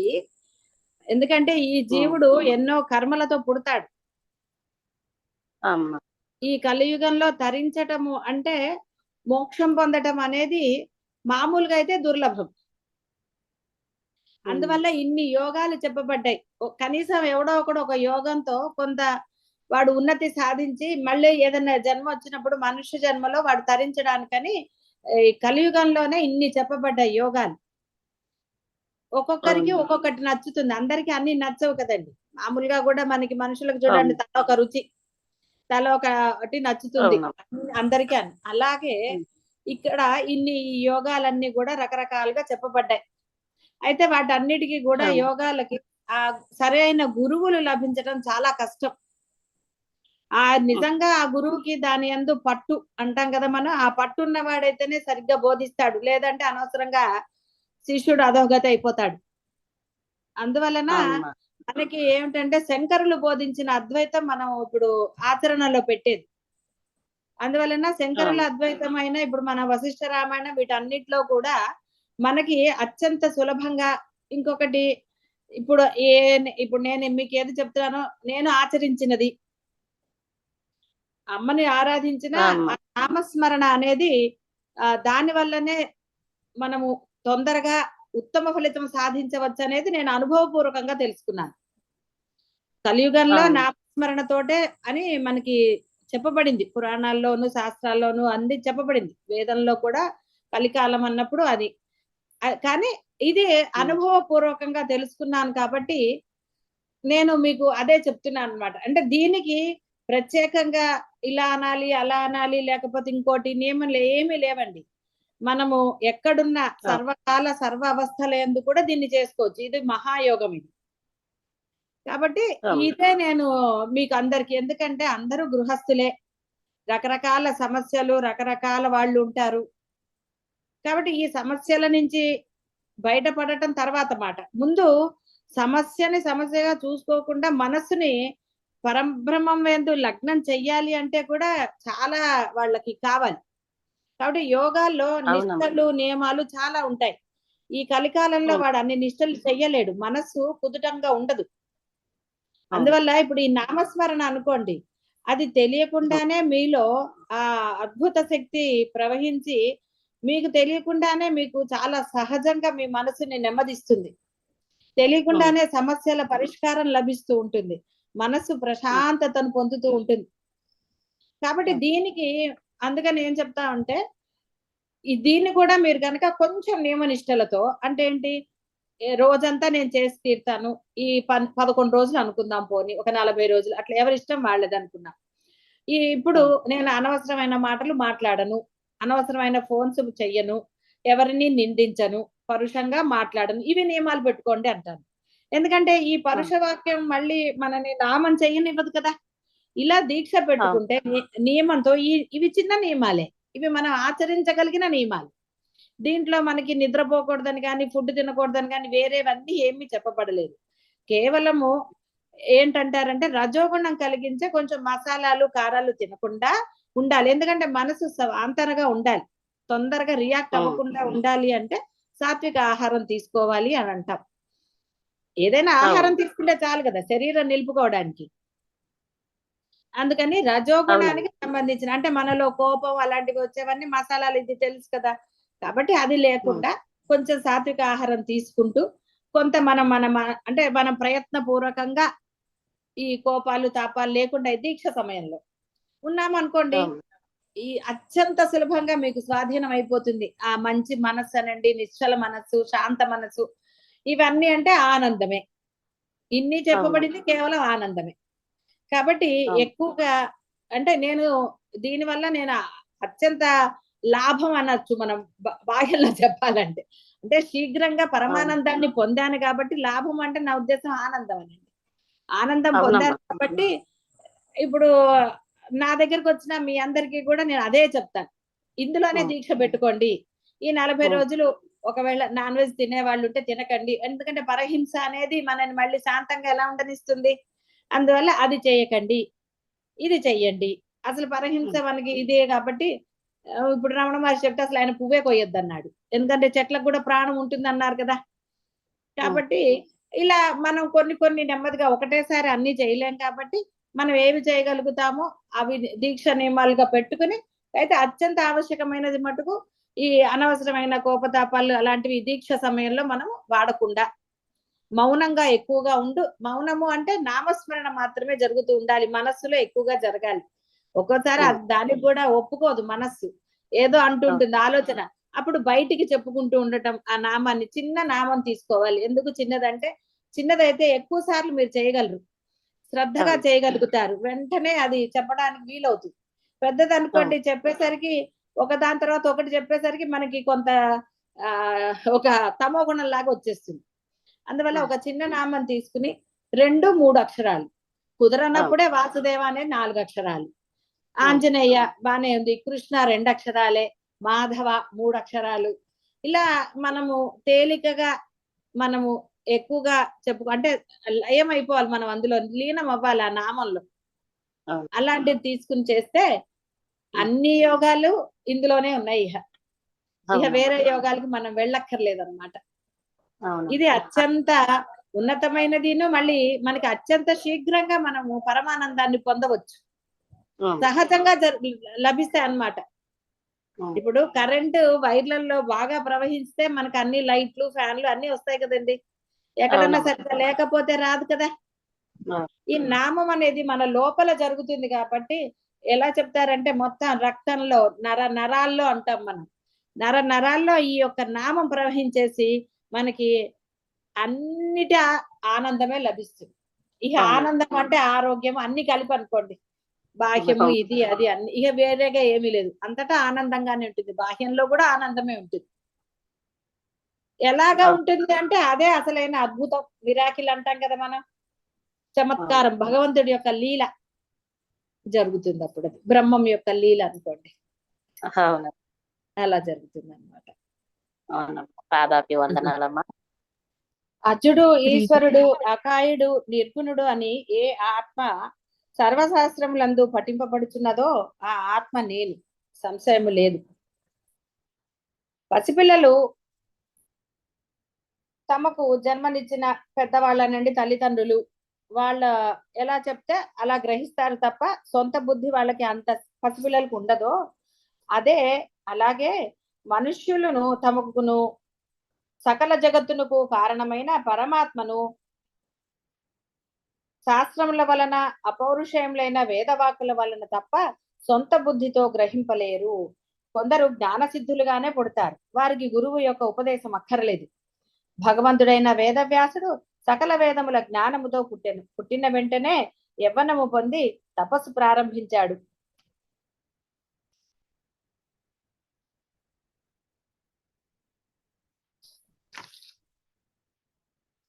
కాబట్టి వారికి అంటే ఆ పుట్టినప్పుడు అలాగా ఉన్న వారికి ఉపదేశము అక్కర్లేదు అని అర్థం. ఎవరు ఎప్పుడు ఆత్మ సాక్షాత్కారం పొందినను వారు అంతకు ముందు పూర్వము పొంది ఉండిన వేదాంత ఉపదేశమే దానికి మూలమని రమణ మహర్షి అన్నారు. ప్రతి వ్యక్తి ఆత్మను తెలుసుకొనుచున్నాడు, అయినను అగ్నుడై ఉంటున్నాడు. మహావాక్యమును విన్న తర్వాతనే మానవుడు ఆత్మను సాక్షాత్కరించుకొనగలుగుతున్నాడు. కావున ఆత్మ సాక్షాత్కారం పొందిన ప్రతి వ్యక్తి యొక్క అనుభవమునకు శాశ్వత సత్యమైన ఉపనిషద్ వాక్యమే మూలము. ఎవడు పుట్టడో వాడు అజుడు. ఇంతకు పూర్వము లేక ఇప్పుడు కనిపించుచున్న దానిని పుట్టినది అనుచున్నాం. పుత్రుడు కలిగెను అన్నప్పుడు అంతకు పూర్వము లేక అప్పుడు కనిపించనన్నమాట. పరమాత్మ లేని కాలమే లేదు. ఆయన ఎప్పుడు ఉన్నాడు. అట్టివాడు పుట్టడు. కావున ఆయన అజుడు.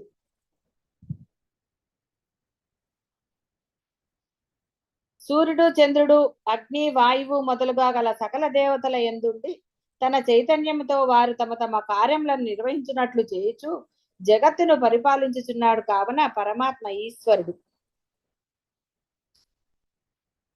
అందరి యందు కూడా పరమాత్మయే ఉన్నాడు. ఆయనకు శరీరము రూపము లేదు.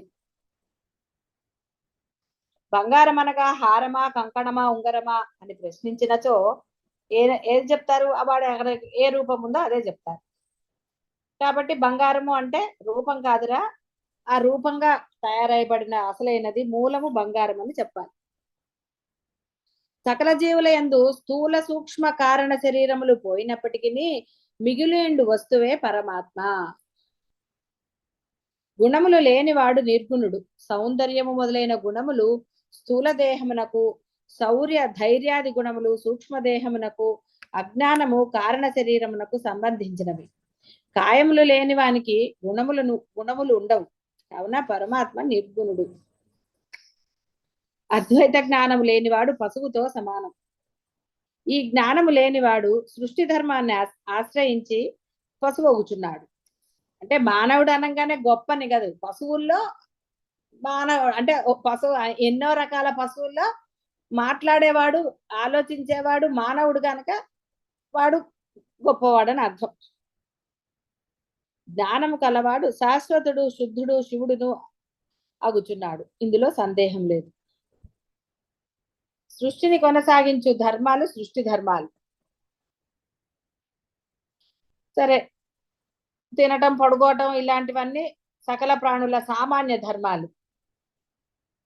వీటికి అనుకూలంగా ఉన్నప్పుడు సుఖ సంతోషాలు లేదా భయద్వేషాలు ఏడుపులు కలుగుతాయి. ఇందు పశువులకిను మానవులకి భేదం లేదు.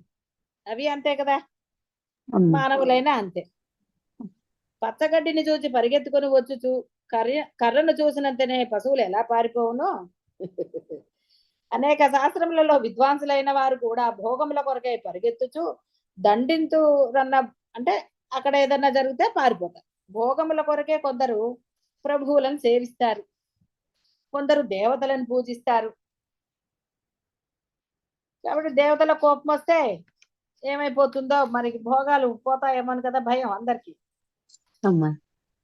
పశువులను బెత్తముతో బెదిరించుచు పనులకు ఉపయోగించుకొని వాటికి గడ్డి ఎట్లు వేయుచున్నామో దేవతలను మన వలన పూజలను సేవలను పొందుతూ మన కోరికలను తీరుస్తున్నారు. కాబట్టి ఇతరులను ఆశ్రయించు. అమ్మ నాకు ఒక సందేహము. అప్పుడు ప్రతి ఒక్క మానవుడిలోను ప్రతి జీవులోను దేవుడు భగవంతుడు ఉంటున్నాడు కదమ్మా. మరి ఈ ఒక్కొక్కరు ఒక్కొక్కలాగా, ఒక్కొక్కరు దుర్మార్గులు చాలా దారుణంగా నీచంగా ఇలా ప్రపంచం నిండా ఇంత అవినీతి ఈ అక్రమ ఇవన్నీ ఎందుకు ఉంటున్నాయమ్మా? ఇప్పుడు దేవుడు అనేవాడు అందరిలో ఉంటున్నాడు కాబట్టి ఆ దేవుడు అదే ఆ బ్రహ్మమే మనుషులు తను బ్రహ్మము అందరికి తెలియజేయచ్చు కదమ్మా. అదే మరి ఇప్పుడు నీకు కొన్ని తెలిసి నువ్వు ఎందుకు ఫీల్ అవుతున్నావు? చిన్నప్పుడు లాగా ఉన్నావా? నీ ఆలోచనలు పెళ్లికి ముందు పెళ్లి తర్వాత ఎందుకు మారాయి? చెప్పు. మరి అప్పుడు మరి తెలియక అనడానికి లేదు. ఎలా అంటావు తెలియక అని? తెలిసి కూడా కొన్ని కోపాలు వచ్చాయి, ద్వేషాలు వచ్చాయి కదా. పెళ్లికి ముందర ఉన్నాయి, పెళ్లి తర్వాత కొన్ని పెరిగాయి, కొన్ని పట్టింపులు రకరకాలుగా. నీలో మార్పు రాలేదు. చిన్నప్పుడు ఉన్నట్టుగా ఉన్నావా? 10 ఏళ్ళప్పుడు 15 ఏళ్ళప్పుడు అంటే ఏజ్ పెరుగుతున్నా కొద్ది నీలో మార్పులు రాలేదు. మంచి చెడ్డలు తెలిసి కూడా, చెడ్డదని తెలిసి కూడా కొన్ని చెడ్డ మాటలు మాట్లాడారా లేదా? నువ్వే కాదు ఎవరైనాను. అవునమ్మా. మరి అవన్నీ ఎందుకు చేశారు మేడం? అదే అర్థం కావట్లేదు. అర్థం కాదు, ఇప్పుడు తెలిసే చేశారు కదా, అందు ఒప్పుకున్నావు కదా. తెలిసి కొన్ని చేశారు కదా, మరి అది ఎందుకు చేశారు? దానికి సమాధానం దొరికితే భగవంతుడు ఎందుకు అలా పుట్టించాడో తెలుసు. ఆయన ఆట అది. ఆయన ఇప్పుడు పిల్లలిద్దరిని ఒకే రకంగా నువ్వు పెంచుతావు, అవునా? ఇప్పుడు పిల్లలు ఇద్దరు, కానీ ఇద్దరు ఒక రకంగా ఉంటాయి. ఇప్పుడు మీ అమ్మ అందరినీ ఒక రకంగానే పెంచింది. ముగ్గురు ఒక రకంగా ఉన్నారా? లేదమ్మా. చూసావా? అందరే ఇప్పుడు మీ అమ్మ పిల్లలనే కాదు, ఎవరి పిల్లలైనా అంతేనా కాదా? అంతేనమ్మా. మరి వై అంటే అంటే ఎవరి కర్మలను బట్టి వాళ్ళకి అలా జరుగుతాయి అనేసి ఆ. అర్థమవుతుందమ్మా. అర్థమైంది కదా మరి అవునమ్మా. పరమాత్మ కర్మలు ఇవ్వాలి కదా అందరికి పుట్టించినప్పుడు. అదేనమ్మా, అంటే నాకు అది కూడా ఆ, అర్థమైంది. తర్వాత ఇంకొక డౌట్ కూడా వచ్చిందమ్మా. అంటే అదే అందరినీ చెప్తున్నా విను. కర్మ- కర్మలు ఇచ్చాడు కదా మరి కర్మలు అవునమ్మా. ఇచ్చినప్పుడు ఆ కర్మలతో పాటు నీకు మంచి చెడు తెలియ చెప్పాడు కదా. అవునమ్మా. మరి ఎందుకు చెడు చేస్తున్నారంటే ఏం సమాధానం ఏంటి? అదే చూసావా? ఇదే మరి చమత్కారం అంటే. అంటే తెలిసి చేస్తున్నాడు మనిషి, తెలియక కాదు. తెలిసే అవునమ్మా. వాడు చేస్తున్నాడు. వాడికి తెలియదు ఒకళ్ళని చంపితే పాపం అని తెలుసు వాడికి. అంతే వాడి మోహం, నాకు పదవి కావాలనుకుంటాడు, చంపేస్తాడు. తండ్రి లేదు ఎవరు లేదు. అలా ఆ. రకరకాలు ఒక్కొక్కడికి ఒక్కొక్క దాని మీద ఇది ద్వేషం ఎందుకు వచ్చిందమ్మా? ఒక దాని మీద ఇంట్రెస్ట్ ఉన్నప్పుడు కదా. అవతల వాళ్ళ మీద అది సరిగ్గా చెయ్యకపోతే, మనకి నచ్చినట్టు ఉండకపోతే అవతల వాళ్ళ మీద మనకు కోపం ద్వేషం వస్తుందా రావటం లేదా? మరి అవునమ్మా. మనకి నచ్చినట్టు అవతల వాళ్ళు ఎందుకు ఉండాలి? మనకి నచ్చినవి ఎందుకు చేయాలి అవతల వాళ్ళు చెప్పు? లేదమ్మా. కాబట్టి ఇవన్నీ మనిషే చేశాడు. భగవంతుడు ఏం చేయాలా పాపం. అందుకే ఆయన మాట్లాడకుండా కూర్చున్నాడు గుళ్ళో. ఇవన్నీ మనిషే చేస్తున్నాడు. నాకు ఇష్టం లేదు కాబట్టి వాడంటే కోపం, వాడంటే ద్వేషం. ఇవే కదా. ఇప్పుడు చెప్పిన మాట వినకపోతే కదమ్మా కోపాలు వస్తున్నాయి మీకు ఒక్కొక్కళ్ళకి, మొగుళ్ళ మీద, పిల్లల మీద, వీళ్ళ మీద. అంటే అల్టిమేట్ గా ఏంటి? ఇష్టాలే కదమ్మా. అవునమ్మా. అంతే అదే. కదా. ఆయన ఏం పెట్టలేదు మంచి చెడులని, ఆయన ఎక్కడా చెప్పలేదు. నీకు అంటే నీకు తెలిసేటట్టుగానే చేశాడు. నీకు వయసు వస్తున్నా కొద్దీ ఇది మంచి, ఇది చెడు, ఇలా ఉండాలి, అలా ఉండకూడదు, ఇవన్నీ కూడా నీకు స్ఫురణకు వచ్చాయి. కొన్ని తల్లిదండ్రులు చెప్పారు, కొంత పెద్దవాళ్ళు చెప్పారు, అన్ని చెప్పారు. చదువుకుంటే బాగుపడతారని చెప్తే మటుకు అందరు చదువుకుంటున్నారా? మోసం చేయకూడదంటే మోసం చేయకుండా ఉంటున్నారా? సో ఇవన్నీ కర్మతో లింక్. అంటే కర్మతో లింక్ అయినా ఆయన చెప్పిస్తున్నాడు కదా, మంచి చెడులు చెప్పిస్తున్నాడు. అరే నువ్వు కర్మను తప్పించుకోవచ్చురా అన్నాడు. గుళ్ళు గోపురాలు కట్టాడు ఆయన, పాపం కట్టించుకున్నాడు. స్వయంగా వచ్చి ఉన్నాడు, నేనున్నాను రా, నా పూజ చేసుకో, ఉపవాసం చెయ్యి, అది చెయ్యి, ఇది చెయ్యి అని పండగలు పెట్టాడు, పబ్బాలు పెట్టాడు క్షేత్రాల్లో అన్నాడు, పుష్కరాలు అన్నాడు, అవన్నాడు. ఇవి చెయ్యరా నీ బుద్ధి మారుస్తానన్నాడు, ఇలా చెయ్యి, నాకు ఒక కొబ్బరికాయ కొట్టు అన్నాడు. మరి కొబ్బరికాయ కొట్టంటే మళ్ళీ చెప్పాక నిన్న, కొబ్బరికాయ కొడితే 2 చిప్పలా ఒక చిప్ప అన్నది. మరి ఎలా మాట్లాడు మరి? ఒక కొబ్బరికాయ ఇవ్వడానికి కూడా భగవంతుడికి కోరికలు తీర్చాలి కానీ కొబ్బరికాయ కొట్టనంటే ఎట్లా చెప్పు? అర్థమైందమ్మా. అంటే ఇక్కడ నీ కర్మను నీ చేతలతో నీకు నువ్వే నువ్వు దాటచ్చు. తొలగించుకోవాలని దేవుడు. అవును మరి నువ్వు దాటచ్చు కదమ్మా. ఇప్పుడు నువ్వు మంచిగా ఉన్నప్పుడు, ఇప్పుడు నువ్వు నామస్మరణ చేస్తుంటే ఆనందం కలిగిందా లేదా? ఇంతకు ముందు లేని ఆనందం అంటే అర్థం ఏంటి? కర్మ అవునమ్మా. పోయినట్టే కదమ్మా. కర్మ ఉన్నప్పుడు ఆనందంగా ఉండగలవా? లేదమ్మా. ఇంతకు ముందు ఆనందంగా ఉన్నావా? అప్పుడప్పుడు అదో అలా అంతే కదా. ఇప్పుడు నామస్మరణ అనేది ఎప్పుడైతే నువ్వు మొదలు పెట్టావో, నీవే అంటున్నావు కదా, చాలా అన్ని ఆనందంగా ఉంటున్నానమ్మా అంటే అర్థం ఏంటి? కర్మ పోయిందని అర్థం. ఎప్పుడైతే కర్మ అవునా. పోతుందో ఆనందంగా ఉంటావు. బిందె తోమినప్పుడు కదండి, మర్చిపోతే కదా అది ఇత్తడో ఏదో తెలుస్తుంది మరి. కదా చిలుము వదిలితే కదా రాగా ఇత్తడో తెలుస్తుంది అంటారు. ఏంటి మేడం? అర్థమైందమ్మా. అది అందరికి, అంటే జీవరాశులు అందరికి అదే స్పృహ తెప్పించవచ్చు కదమ్మా బ్రహ్మసి. నాకు అదే అందరికీ చిన్న డౌట్. ఉందమ్మా, ఎందుకు లేదు? అందరికీ ఉంది. చేసే వాళ్ళందరూ తెలిసే చేస్తారు, తెలియక ఎవ్వరూ లేరు. ఎందుకు లేరు? ఇప్పుడు అంటే సత్సంగాలను టైం ఇంత బట్టి చెప్తేనే తెలిసి కర్మ చేయటం లేదా? సత్సంగంలో ఇంత బోధ జరుగుతుంది. ఏది మంచి, ఏది చెడు, ఎలా ఉండాలి, ఎలా ఉండకూడదు అని అరటిపండు ఒలిచినట్టు చేతిలో పెట్టినా మరి మళ్ళీ వాళ్ళ ఇష్టానుసారం వాళ్ళు చేస్తున్నారా లేదా? ఆయన అందరికీ చెప్పాడు. ఎంతమంది ప్రవచనాలకు వెళ్తున్నారు చెప్పు? వేల మంది వెళ్తారు, లక్షల మంది వెళ్తారు, వింటున్నారు. బాగుపడుతున్నాడా? చదివే వాళ్ళు ఉన్నారు, దేవుడు పూజ చేసే వాళ్ళు ఉన్నారు, అవసరానికి చేసే వాళ్ళు ఉన్నారు, తిట్టే వాళ్ళు ఉన్నారు దేవుణ్ణి. ఎన్ని రకాల మనుషులు కదా. సరే వాళ్ళందరిని వదిలేసిన తెలిసి మనం ఎందుకు పోని మనని మనం కంట్రోల్ చేసుకోగలిగామా? లేదమ్మా. ఇదే విధంగా కదా మిగతా వాళ్ళు కూడా అంతే కదా మరి. అంతేనమ్మా. ఇప్పుడు పిల్లాడిని అల్లరి చేయొద్దు అంటావు, వాడు చేయకుండా ఉంటాడా? వాడి లక్షణం అది. పిల్లవాడు వాడి సహజ లక్షణమే అల్లరి. నువ్వేమంటే వెధవ ఎన్ని చెప్పినా వినడానికి రెండేస్తావు. మరి అప్పుడు నువ్వు తల్లిగా పిల్లలు అల్లరి చేస్తారు, వాడి సహజ లక్షణం, వాడికి ఏదో నేను ఎంగేజ్ చేయాలి అని కనుక నువ్వు అనుకుంటే కొట్టగలవా పిల్లల్ని? లేదమ్మా. నువ్వు తల్లివి కాబట్టి నీకు నాకు అధికారం ఉందని కొడుతున్నావు పిల్లల్ని. అదే నీ పిల్లల్ని అమ్మమ్మో నానమ్మో ఇంకోళ్ళో కొడితే ఊరుకుంటావా? అల్లరి చేయరా అంటే పిల్లలు అన్నాక అస్సలు. కొడతారా అయితే అనవు. అసలు ప్రాణం అదే మరి అర్థమైందా ఇప్పుడు బిడ్డ? అందుకని దేవుడే చేయలేదు.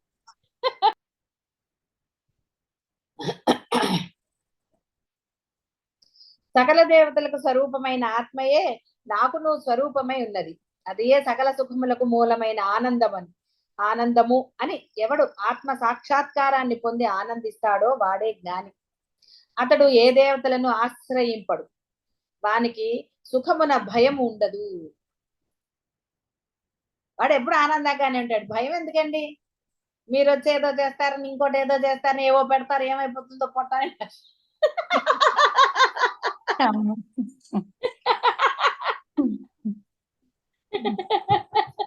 సర్వం మాతాపి చిన్న ఏమవదు. అమ్మా అర్థమైందా? కాబట్టి వాడికి భయమే ఉండదు ఏం పెడుతున్నారా అని. అది సృష్టి ధర్మములకు అతీతుడు ఒకటి, వానికి జనన మరణములు ఉండవు. కావున అతడు శాశ్వతుడు. స్థూల సూక్ష్మ కారణ శరీరములకు సంబంధించిన దోషములేవియో అతనికి అంటవు. అందువలన అతడు శుద్ధుడు. సకల మంగళ రూపమైన ఆనందమే వాని స్వరూపం ఒకటచే అతడు శివుడగుచున్నాడు. కాబట్టి తెలుసుకొనదగిలిసినది కేవలము ఆత్మయే. ఈ ప్రపంచంలో దేని గురించి మీరు తెలుసుకోక్కర్లేదు, ఎవ్వరి గురించి తెలుసుకోక్కర్లేదు. ఎందుకు బ్రహ్మ ఇలా చేశాడు అని విచారించక్కర్లా. వేరే వారికి ఎందుకు, మనదే తేడా ఉన్నప్పుడు వై అని మనని ప్రశ్నించుకుంటే అవతల వాళ్ళు ఎందుకు అలా ఉన్నారో అర్థమవుతుంది. అక్కడ పరబ్రహ్మం ఏమీ చేయలే, అందులో ఉన్నాడు. పాములో కూడా ఉన్నాడని చెప్పి పామును పెంచుకుంటారా? పులి సింహాల్లో కూడా మరి పరబ్రహ్మమే ఉన్నాడు అని తెచ్చి పెట్టుకుంటారేంటండి? ఇంట్లో పెట్టుకోరు కదా. ఇది అంతే. కాబట్టి ఆత్మ తెలుసుకుంటే దేని గురించి భయం ఉండదు, హాయిగా ఉండొచ్చు. కావున బుద్ధిమంతులు మరియు అపరము స్థూలము సూక్ష్మము అను విభాగం అనుసరించి ఆత్మను ఎల్లప్పుడూ తెలుసుకుని తీరాలి. ఆత్మలాగే ఉండాలి అని అర్థం. ఆచార్యుని వలన ఉపదేశమును పొందిన తర్వాత సంశయరహితమవు ఆత్మ సాక్షాత్కారం యొక్క అనుభవం కలుగు వరకు సాధకులు ఆత్మను గురించే విచారించి తెలుసుకొనుచునే ఉండాలి. కావునే పెద్దలు నిద్ర వచ్చే వరకు మరణం కలుగు వరకు కాలమును వేదాంత చింతనముతోనే గడపవలనని చెప్పేవాడు. పూర్వకాలం అలా ఉండేది. అవేవో పాటలు పాడుకునేవాళ్ళు, చక్కగా పల్లె పదాలు అనేవాళ్ళు, అది అనేవారు ఇది అనేవారు. అలా ఉండేది. అంటే వాళ్ళ పాటల్లో మాటల్లో అంతా కూడా అదే మనకి కనపడుతూ ఉండేది. ఇప్పుడు ఏమిటి, సెల్లు.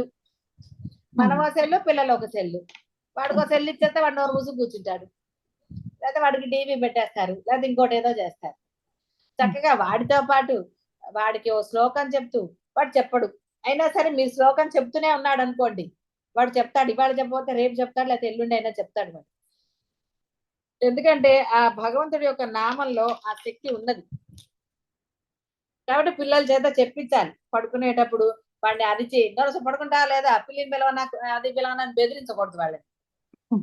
అలా బెదిరించకుండా అందుకంటే పూర్వకాలం పాటలు పాడేవాళ్ళు, నిద్రపుచ్చేవాళ్ళు. ఆ పాటల్లో అంతా కూడా వేదాంతమే ఉండేది. భగవంతుడి యొక్క లీలా విశేషాలు చెప్పేవాళ్ళు. ఆ పాటలు పాడుతూ పిల్లల్ని నిద్రపుచ్చాలి ఆనందంగా, బెదిరించక్కర్లా. కొన్నాళ్ళకి మన పాడొద్దు, వాళ్ళే పాడుకుంటారు. నువ్వు పాడక్కర్లేదు, మేము పాడుకుంటా ఉంటారు. వాళ్ళని పాడుకోనివ్వండి. పిల్లలు ఉంటారు మరి, ఒక్కొక్కళ్ళు ఒక్కొక్క రకం, అందరూ ఒకలాగా ఉంటారు కదా. కాబట్టి అలా పిల్లల్ని పడుకోబెట్టేటప్పుడు వాడు అన్న అనకపోయినా మీరు నామస్మరణ చేస్తూ వాడిని బయటికి నామస్మరణ చెయ్యండి. చేస్తూ వాడిని జోకొట్టేసి అలా, లేదా వాడికి చక్కగా ఆ దేవుడి గురించి కథలు మరీ పురాణంలో లాగే వాడు రాక్షసుని చంపాడు కృష్ణుడు అని చెప్పకండి, వాడు భయపడతాడు. అలా చెప్పక్కర్లేదు. చక్కగా వాడికి అర్థమయ్యేటట్టుగా వాడు ఇలా అల్లరి చేయలేదు, వాళ్ళ అమ్మలా ఇలా ఉండి వాళ్ళ అమ్మ చెప్పిన మాట విన్నాడు, ఇలా ఆడుకున్నాడు, అందుకని కృష్ణుడు దేవుడు అయ్యాడు అనుకుంటే మనం ఏం చేయాలి, పిల్లలకి అర్థమయ్యే దానిలాగా చెప్పుకుంటూ వెళ్ళాలి. అప్పుడు వాడు వింటాడు. అందుకని కృష్ణ అనుకోవాలి నాన్న, మనం ఇలా చెయ్యాలి అని వాడికి చెప్పాలి. అలా నెమ్మదిగా వాడికి భగవంతుడిని పరిచయం చేసి ఆ భగవంతుడి నామం వాడు పలకేటట్టుగా పొద్దున్న లేవగానే కూడా వాడిని మీరే లేపుతారు కదా, ఒక 2 నిమిషాలు నాన్న మాధవాను కేశవాను అని ఏదో ఒక నామం చెప్పి వాడికి చక్కగా స్నానం చేయించగానే కూడా తీసుకెళ్లి, మరి చిన్నపిల్లలు అయితే ఫస్ట్ పాలు పట్టాలి. ఏదో నేను చెప్పాను అనుకోండి, ఒక అమ్మాయి పిల్లల్ని కూడా ఉపవాసాలు పెట్టింది, అలా పెట్టకండి. పాలు తాగకుండా దేవుడికి దండం పెట్టకుండా పాలు ఇవ్వను, అలాంటి క్రూరత్వమైన పనులు పిల్లలతో చేయకండి. 6-7 ఏళ్ళు వచ్చాయి, పర్వాలేదు. అప్పుడు వాడు స్నానం చేయగానే, ఒరే నాన్న ఫస్ట్ స్నానం చేయాలి, లేవగానే దండం పెట్టేసుకో, ఇగో అన్ని రెడీ పెడుతున్నాను నీకని చెప్పవచ్చు. మరి 3 ఏళ్ల పిల్లని ఠాట్ నువ్వు స్నానం చేస్తేనే ఏది చేస్తేనే నీకు పాలిస్తాను అలా అని వాళ్ళని ఇది చేయకండి, అది మరి క్రూరత్వం అయిపోతుంది. అలా చేయకండి. వాళ్ళ ఏజ్ ని బట్టి ఆకలి ఉంటుంది, ఒక్కోసారి 6 ఏళ్ల వారికి కూడా లేవగానే ఆకలి అనుకుంటుంది, ఫస్ట్ పాలు ఇవ్వండి, నష్టమేం లేదు. తర్వాత తాగేవు కదా నాన్న దా అని చెప్పి వాడు భగవంతుడికి నమస్కారం చేసేటట్టు, పండగలప్పుడు వాళ్ళని గుళ్ళకి తీసుకెళ్ళటం, ప్రదక్షిణలు చేయించటం. వాడి వయసు ఓకే 1 చేయించండి, కొంచెం పెరిగాడు 3 చేయించండి, అలా నెమ్మదిగా వాడికి అది అలవాటు చేయాలి. మన సంస్కృతి అలవాటు చేస్తే వాడిలో ధర్మ బుద్ధి కలుగుతూ ఉంటుంది. ధర్మాన్నే మనం పెంచుతూ ఉండాలి వాళ్ళలో. కానీ వాడికి అలవాటు చేయాలి. ఇక్కడ గుడికి వెళ్ళేది వాళ్ళ కోసం కానీ మీ కోరికల కోసం కాదనేది గుర్తుపెట్టుకుంటే సాధకులు మీకు ఇబ్బంది లేకుండా ఉంటుంది. అక్కడికి వెళ్ళగానే అమ్మవారిని చూడగానే నాకు కోరికలు గుర్తొచ్చాయండి అంటే భలే కష్టం. అలాంటివి చేయకండి. చిన్నపిల్లలు ఉన్న వాళ్ళు, కొంచెం పెద్దగా అయిపోయిన వాళ్ళతో బాధ లేదు, వెళ్ళి రమ్మంటే వాళ్ళు వెళ్ళొస్తారు, పర్వాలేదు. పెద్దగా అయిన తర్వాత 10 ఏళ్ళు వచ్చాయి అనుకోండి, ఏం పర్వాలేదు. వాడిని 20 ప్రదర్శనలు చేయమనండి, 40 చేయమనండి, ఏం పర్వాలేదు చేస్తారు. చిన్నగా గుడి ఉంది అనుకోండి, 100 ప్రదర్శనలు చేయమనండి, మీరు అనక్కర్లా, శుభ్రంగా చేస్తారు. వాళ్ళకి మంచి స్టామినా ఉంటుంది. అమ్మ బాబాయ్ మా అబ్బాయి చేయగలడా అని మీరే అంటే ఇంక వాడేం చేస్తాడు, చేయనియాలి. వాళ్ళకి స్టామినా ఉంటుంది. పిల్లలు 10 ఏళ్ళు వచ్చాయంటే వాళ్ళు చేయగలుగుతారు. చిన్నప్పుడు అనుకోండి శుభ్రంగా చేయించవచ్చు, ఏం నష్టం అని. అరే అరగంట సేపు నువ్వు ఎంతసేపు ఎన్ని చేస్తావో చేసిరా అనండి, అది ఇంకా మంచి పద్ధతి. నేను టైం చూస్తాను రా, ఒక ½ అన్ అవర్ ప్రదర్శనలు చేయనండి, ముందు 10 నిమిషాలు అలా నెమ్మదిగా వాడికి ఇవన్నీ చేసుకోవాలి తల్లులు తండ్రులు కదా. అప్పుడు పిల్లలు ఆనందంగా ఉంటారు, భవిష్యత్తు బాగుంటుంది వాళ్ళది.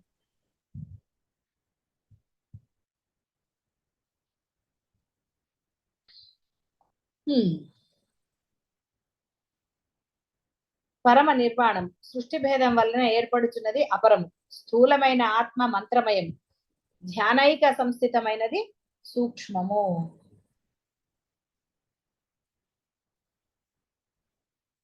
నిర్వాణము అంటే ఆనందమే, ఏది లేదే అంటే పరమ వైరాగ్యం అంటాం కదా. వైరాగ్యం అంటే ఏది లేక ఏడుస్తూ కూర్చోమని కాదు అర్థం. పరమానందాన్నే నిర్వాణము అంటారు, వైరాగ్యం అంటారు. అంతే తప్ప వైరాగ్యం అంటే నాకేమి లేవండి నా దగ్గర అని ఏడుస్తూ కూర్చోవటం వైరాగ్యం కాదు, అది శ్మశాన వైరాగ్యం. ఏమీ లేదంటే మళ్ళీ ఏదో కావడానికి ప్రయత్నం చేస్తారు కదా. మరి ఆనందం ఉన్నవాడు ప్రయత్నం చేయడు. పరమానందం పొందినవాడు మరలా బాహ్య ప్రపంచంలో వాటికి వీటికి పరుగులెత్తడు. బాగా గుర్తుపెట్టుకుని వాటి అందు ఆల్రెడీ విరాగం, సహజమైన వైరాగ్యం వచ్చింది కాబట్టి వాడు డబ్బుల కోసమనో బంధాల కోసమనో వాటి కోసం వీటి కోసం ఎక్కడికి పోడు, పరమానందంగా ఉంటాడు. ఏం చేయాలో వాడికి స్ఫురణ వస్తుంది, హాయిగా ఉంటాడు. అదేదో హిమాలయాలకు వెళ్ళి తపస్సు చేస్తాడని నేను చెప్పలేదు, ఇక్కడే ఉంటాడు కానీ పరమానందంగానే ఉంటాడు. పరమానందమే పరమాత్మ. జగత్ వ్యవహారములకు అతీతమై కేవల ఆనంద రూపముగా ఉండు ఆత్మయే అసలైనది. పశువులు, మానవులు, దేవతలు మొదలుగా సృష్టి యొక్క భేదములలో జీవుల రూపం ఉన్న ఆత్మ అపరము.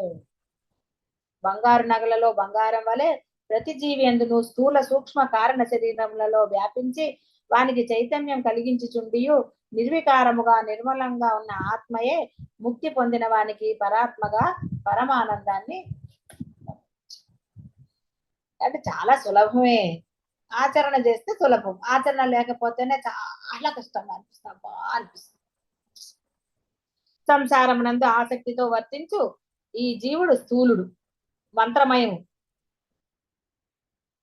ఇక అంటే మంత్రమయం అంటే అన్నిటికీ చేస్తారు కదా పూజలు, అలాంటివన్నీ కూడా సంస్కారములన్నీ కూడా మంత్రములు. మంత్రంలో ఆలోచనము అనర్థము కూడా కలదు, అర్థము కూడా కలదు. ఇష్టములను సంపాదించుకొనుటకు అనిష్టములను తొలగించుకొనుటకు సంసారి అయిన జీవుడు ఎప్పుడు ఏదో ఒకటి చేస్తూ ఉంటాడు. అంటే మరి ఏదో పూజలు, నోములు, వ్రతాలు, లేకపోతే ఇంకోటి ఏవో చేస్తారు కదా, హోమాలు, జపాలు, ఇది పోవడానికి ఒకటి, అది పోవడానికి ఒకటి, ఏదో శాస్త్రంలో చెప్తారు, వాడు అవి చేసుకుంటూ పోతాడు. మరి బ్రాహ్మణుడు కూడా బతకాలి కదా. అంటే వాడు వీరి కోరికలు అవే కదా. బాహ్యమైన నాకు కష్టం వచ్చిందో అంటాడు, ఆయన ఏమంటాడు, రారా నేను పూజ చేస్తా నీ కష్టం పోతుంది అంటాడు. ఒకవేళ పోలేదు, ఏమిటండి పోలేదు అన్నారు అనుకోండి, నువ్వు శ్రద్ధగా చేయలేదేమో, మళ్ళీ ఇంకో పూజ చేద్దాం అయితే అంటాడు. కామక్రోధములతో లోభమోహములతో నిరంతరము ఆ యొక్క దుఃఖాన్ని అనుభవించుచు వాసనామయమైన సూక్ష్మ శరీరాన్ని పెంపొందించుకుంటూ ఉంటాడు. సంసారైన జీవుని ఆత్మ స్థూలముగా ఇలా ఉంటుంది. జ్ఞానాగ్ని చేత కర్మవాసలను దగ్ధమునరించి ధ్యానమునందే అనగా ఆత్మ ధ్యానమునందే నిలిచిన జీవుని యొక్క ఆత్మ సూక్ష్మ అవుతుంది, అక్కడ ఏకంగా ఉంటుంది. అర్థమైందా విజయ? ఇందాక విజయ గారు వాళ్ళ చిట్టమ్మ గారు అర్థమైందా? కాబట్టి నామస్మరణతో కర్మవాసనలు దగ్ధం అయిపోతాయి. జ్ఞానాగ్ని అంటే ఈ నామస్మరణే మనకి జ్ఞానం, అది దగ్ధం చేస్తుంది. ఈ బోధ ఏకంగా ఉంటుంది. అర్థమైందమ్మా. పాదాభి వందనం. సాధారణంగా అంటే బాహ్యంలో ధ్యానం అంటే 3, ధ్యానించేవాడు, ధ్యానించబడుతున్నది, ధ్యానము, ఇన్ని ఉన్నాయి. కానీ ఆత్మ ధ్యానమందు ఏమీ లేదు. నామానికి కూడా అక్కడ రూపం లేదండి. మీరు కృష్ణ అంటే కృష్ణ రూపం ధ్యానించకూడదు, కేవలం అది నామమే తీసుకోవాలి అంతే తప్ప కృష్ణ అన్నప్పుడల్లా కృష్ణుడు గుర్తు రాకూడదు. రూపం లేకుండా నామస్మరణ చేయాలి, అప్పుడు అది ఏకత్వం పొందుతుంది. రూపం అనేసరికి రెండవది అవుతుంది కదా. మీరు, కృష్ణుడు, నామము 3 అయ్యాయి. 3 మళ్ళీ ఒకటిగా అవ్వాలంటే చాలా కష్టం. అందుకని మీరు, నామము ఉండాలి, రెండే ఉండాలి. అప్పుడు ఏకం అవ్వడానికి తొందరగా ఈజీ కదండి. 3 ప్లేసులు వెళ్ళాలంటే చాలా కష్టం. అదే 2 ప్లేసులు అనుకోండి, టక్కున మొదటి ప్లేస్ నుంచి రెండో ప్లేస్కి వెళ్ళగానే ఒకటి అయిపోతారు. మళ్ళీ ఈ 2 వేసుకుని 3వ ప్లేస్ కష్టం కదండి. అందుకని రెండే ఉండాలి, మీరు, నామం. అప్పుడు ఏమవుతుంది, ఆ శ్రద్ధగా మీరు ఎప్పుడైతే అలా చెప్తూ ఉంటారో నామం మీలో ఐక్యం అయిపోతుంది. మీరు, నామం వేరెవరు, అదే ఆత్మ, అదే జ్ఞానం, అదే జీవ బ్రహ్మైక్యం. జీవుడు బ్రహ్మము, బ్రహ్మము అంటే ఆ నామం, జీవుడు మీరు, ఇవి రెండు ఏకమైపోయాయి. అప్పుడు పరమానందం లభిస్తుంది. అలాగే అమ్మ. పాదాభి వందనాలు.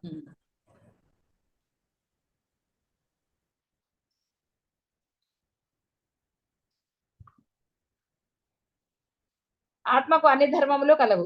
ఎవడు ఏ ధర్మాన్ని అనేక విధములుగా కల్పించుకొనుచున్నాడో వాడు ఎల్లప్పుడూ దాని యొక్క భావములతో నిండిన చిత్తము కలవాడై సందేహం లేకుండా వాడు అదే ధర్మం అంటే, అందుకనే ధర్మం మిమ్మల్ని రక్షించి తీరుతుందని. ధర్మంగా ఉండండి అంతే. అవతల వాడు అధర్మపరుడు అయినా సరే మీ ధర్మాన్ని మీరు అతిక్రమించరాదు. ధర్మమే బ్రహ్మము, ఆ ధర్మం మిమ్మల్ని అన్ని వేళలా రక్షించి తీరుతుంది. కాబట్టి నిష్పక్షపాతంగా, నిష్కర్షగా కూడా మనం చేసేది, మనం మాట్లాడేది అన్ని కూడా ధర్మమా కాదా అనేది మనలో తప్పక విచారణ చేసుకోవాలి. ఎవరికి వాళ్ళు విచారణ చేసుకోవాలి. కాబట్టి ఫలములను పొందుటకై శాస్త్రంలో చెప్పబడే సాధనాలు ఉన్నాయి, అవి కూడా ధర్మమే కాదనట్లేదు. కానీ అవన్నీ కోరికల గురించి. ఇక్కడ మీరు కోరిక రహితులు అవ్వడానికి మనం ఇలా చేస్తున్నాం. అందుకని ఇక్కడ రూపం ఉండదు, కేవలం నామము, నామం చెప్పేవాడు ఇద్దరే ఉంటారు. కాబట్టి ఇక్కడ ప్రవృత్తి, నివృత్తి అని 2 విధాలు. ఈ యొక్క విద్య, ధనము, భోగాలు, స్వర్గాలు అవన్నీ పొందాలి అంటే అవన్నీ ప్రవృత్తి ధర్మాలు. మరి చేసి తీరాలి, ఉపవాసాలు ఉండాలి. బ్రహ్మను చూడటం అంత తేలికేమిటి? దానికి తగ్గ ఉపవాసాలు ఉండాలి, అన్ని చాలా ఉంటాయి. మరి అవన్నీ చేసుకోవాలి. ప్రవృత్తి బయటకు చేయాలి, బాహ్యంలో అవన్నీ. మరి స్వర్గం కావాలంటే అంతృప్తిగా వచ్చేస్తుందా? కాదు. అందుకని బోర్డు చేయాలి. సంసారం నుండి వెలువడి కైవల్యమును సాధించుకొనుటకు చెప్పబడిన ఉపాయాలు నివృత్తి ధర్మాలు. చూసారా, వృత్తి నుంచి నివృత్తి. అసలు ఏది చేయగలి హాయిగా చూడండి, రెండే, నేను, నామం. ఈ రెండు ఒకటే అయిపోతాయి. ఎప్పుడైతే నేను శ్రద్ధగా చక్కగా ఈ దీక్ష నియమాలు కొన్నే కదా, పెద్ద వేరేవి ఏమున్నాయండి? ఏం లేవు, లేదు. కష్టమైన నియమాలు ఏం లేవు ఇందులో. చేసేస్తే ఒకటే అయిపోతారు నివృత్తి మార్గం. ఎంత హాయ్ అప్పుడు. అంగడిలో అన్ని వస్తువులు ఉంటాయి, వానిలో ఎవరికి ఏది కావాలో దానిని వాడు తెచ్చుకోవాలి. అలాగే ప్రతి వ్యక్తి తనకు కావలసిన ఫలాన్ని సాధించుటకు ఏది ధర్మమో అది అవలంబించాలి. విద్య కావలసిన వాడు ఆ విద్య బోధించే గురు శుశ్రూష చేయాలి. కీర్తి కావలసిన వాడు దానాలు చేయాలి. స్వర్గాన్ని కోరేవాడు కర్మ భక్తి జ్ఞానములలో ఒక యోగాన్ని అవలంబించాలి. మరి స్వర్గం కావాలి అంటే చేయాలి కదా. కాబట్టి తాను కోరుచున్న ఫలముల గురించి, దానికి కావలసిన ధర్మముల గురించి వాడు తెలుసుకోవాలి. మరి తెలుసుకోకపోతే ఎలా దొరుకుతుంది స్వర్గం? అంత ఈజీ ఏమిటి? 60 ఏళ్ళు కష్టపడితే వాడు ఒక నిమిషం అన్నాడు. ఆలోచించుకోండి.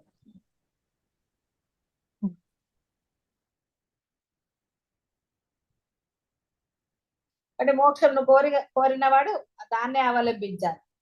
ఇక వాడు అంటే ఒకవేళ వాడు గనక శ్రద్ధాభక్తులతో ఈ జన్మలో చెయ్యకపోతే మోక్షం గురించిన సాధన ఏదో కొంచెం మిగిలింది అనుకోండి, కానీ శ్రద్ధాభక్తులతో చేస్తేనేమో మీ యొక్క ఆయుష్ను పెంచుతాడు, అందులో ఏం సందేహం లేదు.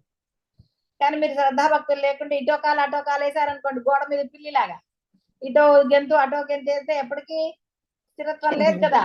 కాబట్టి మళ్ళీ ఎప్పటికో మనుష్య జన్మ ఎప్పుడు వస్తుందో తెలియదు. బాగా గుర్తుపెట్టుకోండి. వెంటనే మళ్ళీ టింగులు చచ్చిపోయి టంగున పుడతామని అనుకోకండి. లేదమ్మా. అలా టింగు టంగులు లేదు. ఏదో ఇప్పుడు మీరు కొన్ని పూర్వ జన్మలో వాళ్ళు ఇదిటా వాళ్ళ ఇంట్లో పుట్టాక అవన్నీ మీరు నమ్మడానికి లేదు. అదంతా అవన్నీ అదొక వేరే తాంత్రికాలు అవన్నీ.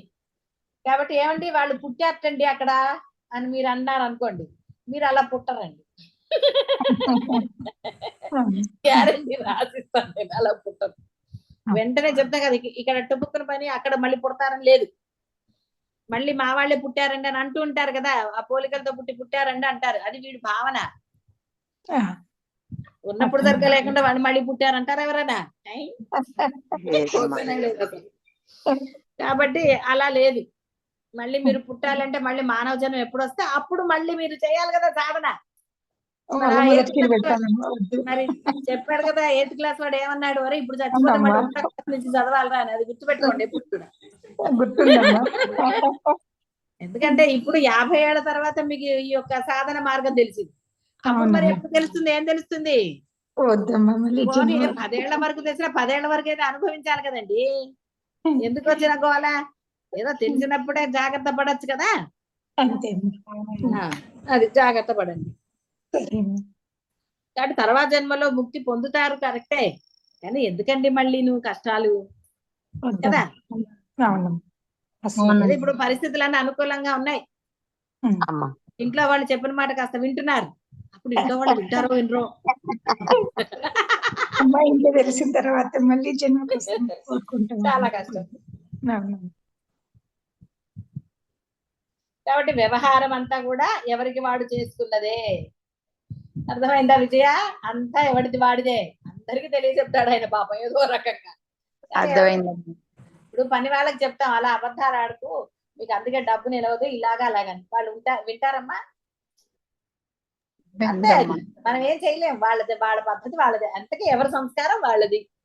నా సంస్కారం ఎలా ఉండాలి? నేను ఇప్పుడు మోక్షం పొందాలి కాబట్టి నా సంస్కారం బ్రహ్మ సంస్కారమే అయి ఉండాలి, అంతే.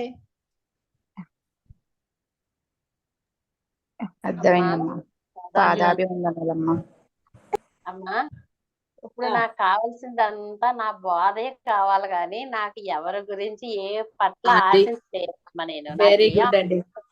ఏం అక్కర్లేదండి. పిల్లల పెళ్లిళ్ళు చేశారు, వాళ్ళు శుభ్రంగా ఉన్నారు, అనవసరం ఎవరి గురించి కూడా. అంతే. రమ్మన్నారు, అనవసరం. Very good. అలా చక్కగా ఉండండి, నామం చెప్పుకోండి. బ్రహ్మాండం, బ్రహ్మాండమైన ఆనందంగా మనం ఉండొచ్చు. వందనాలు.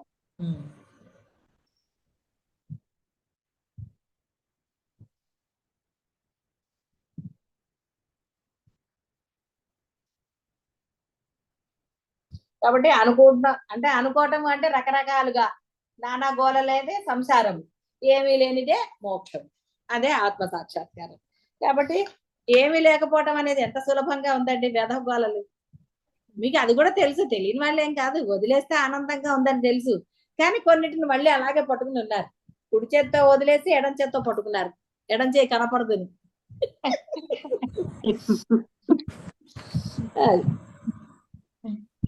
కాబట్టి అందరూ కూడా ఒకటే ధ్యేయం కలిగి ఉండండి. అనవసరంగా సమయాన్ని వృధా చేసుకోకండి. ఎందుకంటే ఒకసారి సమయము ఇది మళ్ళీ పొందలేరు. కొన్ని కోట్లు కాదు కదా, మీ ప్రాణాలు అర్పించిన సమయం వెనక్కి రాదు. మన కథల్లో అలా చూస్తే ఆత్మ సమయం అంటే వాడు తనని తాను అగ్నికి ఆహుతి చేస్తే వాడిని మళ్ళీ పుట్టించారు. మీకు ఇక్కడ అట్లాంటి ఫెసిలిటీస్ లేవు. లేవమ్మా. మళ్ళీ చేస్తాను ఒక అగ్నికుండం ఏర్పరచుకుని అందులో మీరు ఆహుతి చేసుకుంటే ఈయన మళ్ళీ మిమ్మల్ని బతికించి ఓకే నీకు మోక్షం వచ్చేసింది అని ఇక్కడ అలాంటి ఫెసిలిటీస్ లేవు. కాబట్టి అలాంటివి ఏవి ఆలోచించకండి. సినిమాల్లో చూసి అది సినిమా, అది వేరు, ఆ లీలలన్నీ వేరు. కాబట్టి అవేవి ఇక్కడ ఉండవు. అనవసరంగా లేనిపోనివి చేయకండి. అంటే హాయిగా అత్యంత సులభమైన సాధనా మార్గం మీకు ఉపదేశించబడింది. కాబట్టి ఆ సాధనలోనే మీరు మీకు మీ విఘ్నతతో, మీ యొక్క జ్ఞానంతో, మీ యొక్క వివేక విచక్షణాలతో మరి సాధన చేసి ఆ యొక్క పరమానందాన్ని పొందండి. శుభం భూయాత్. చలో. తప్పకుండా అమ్మా.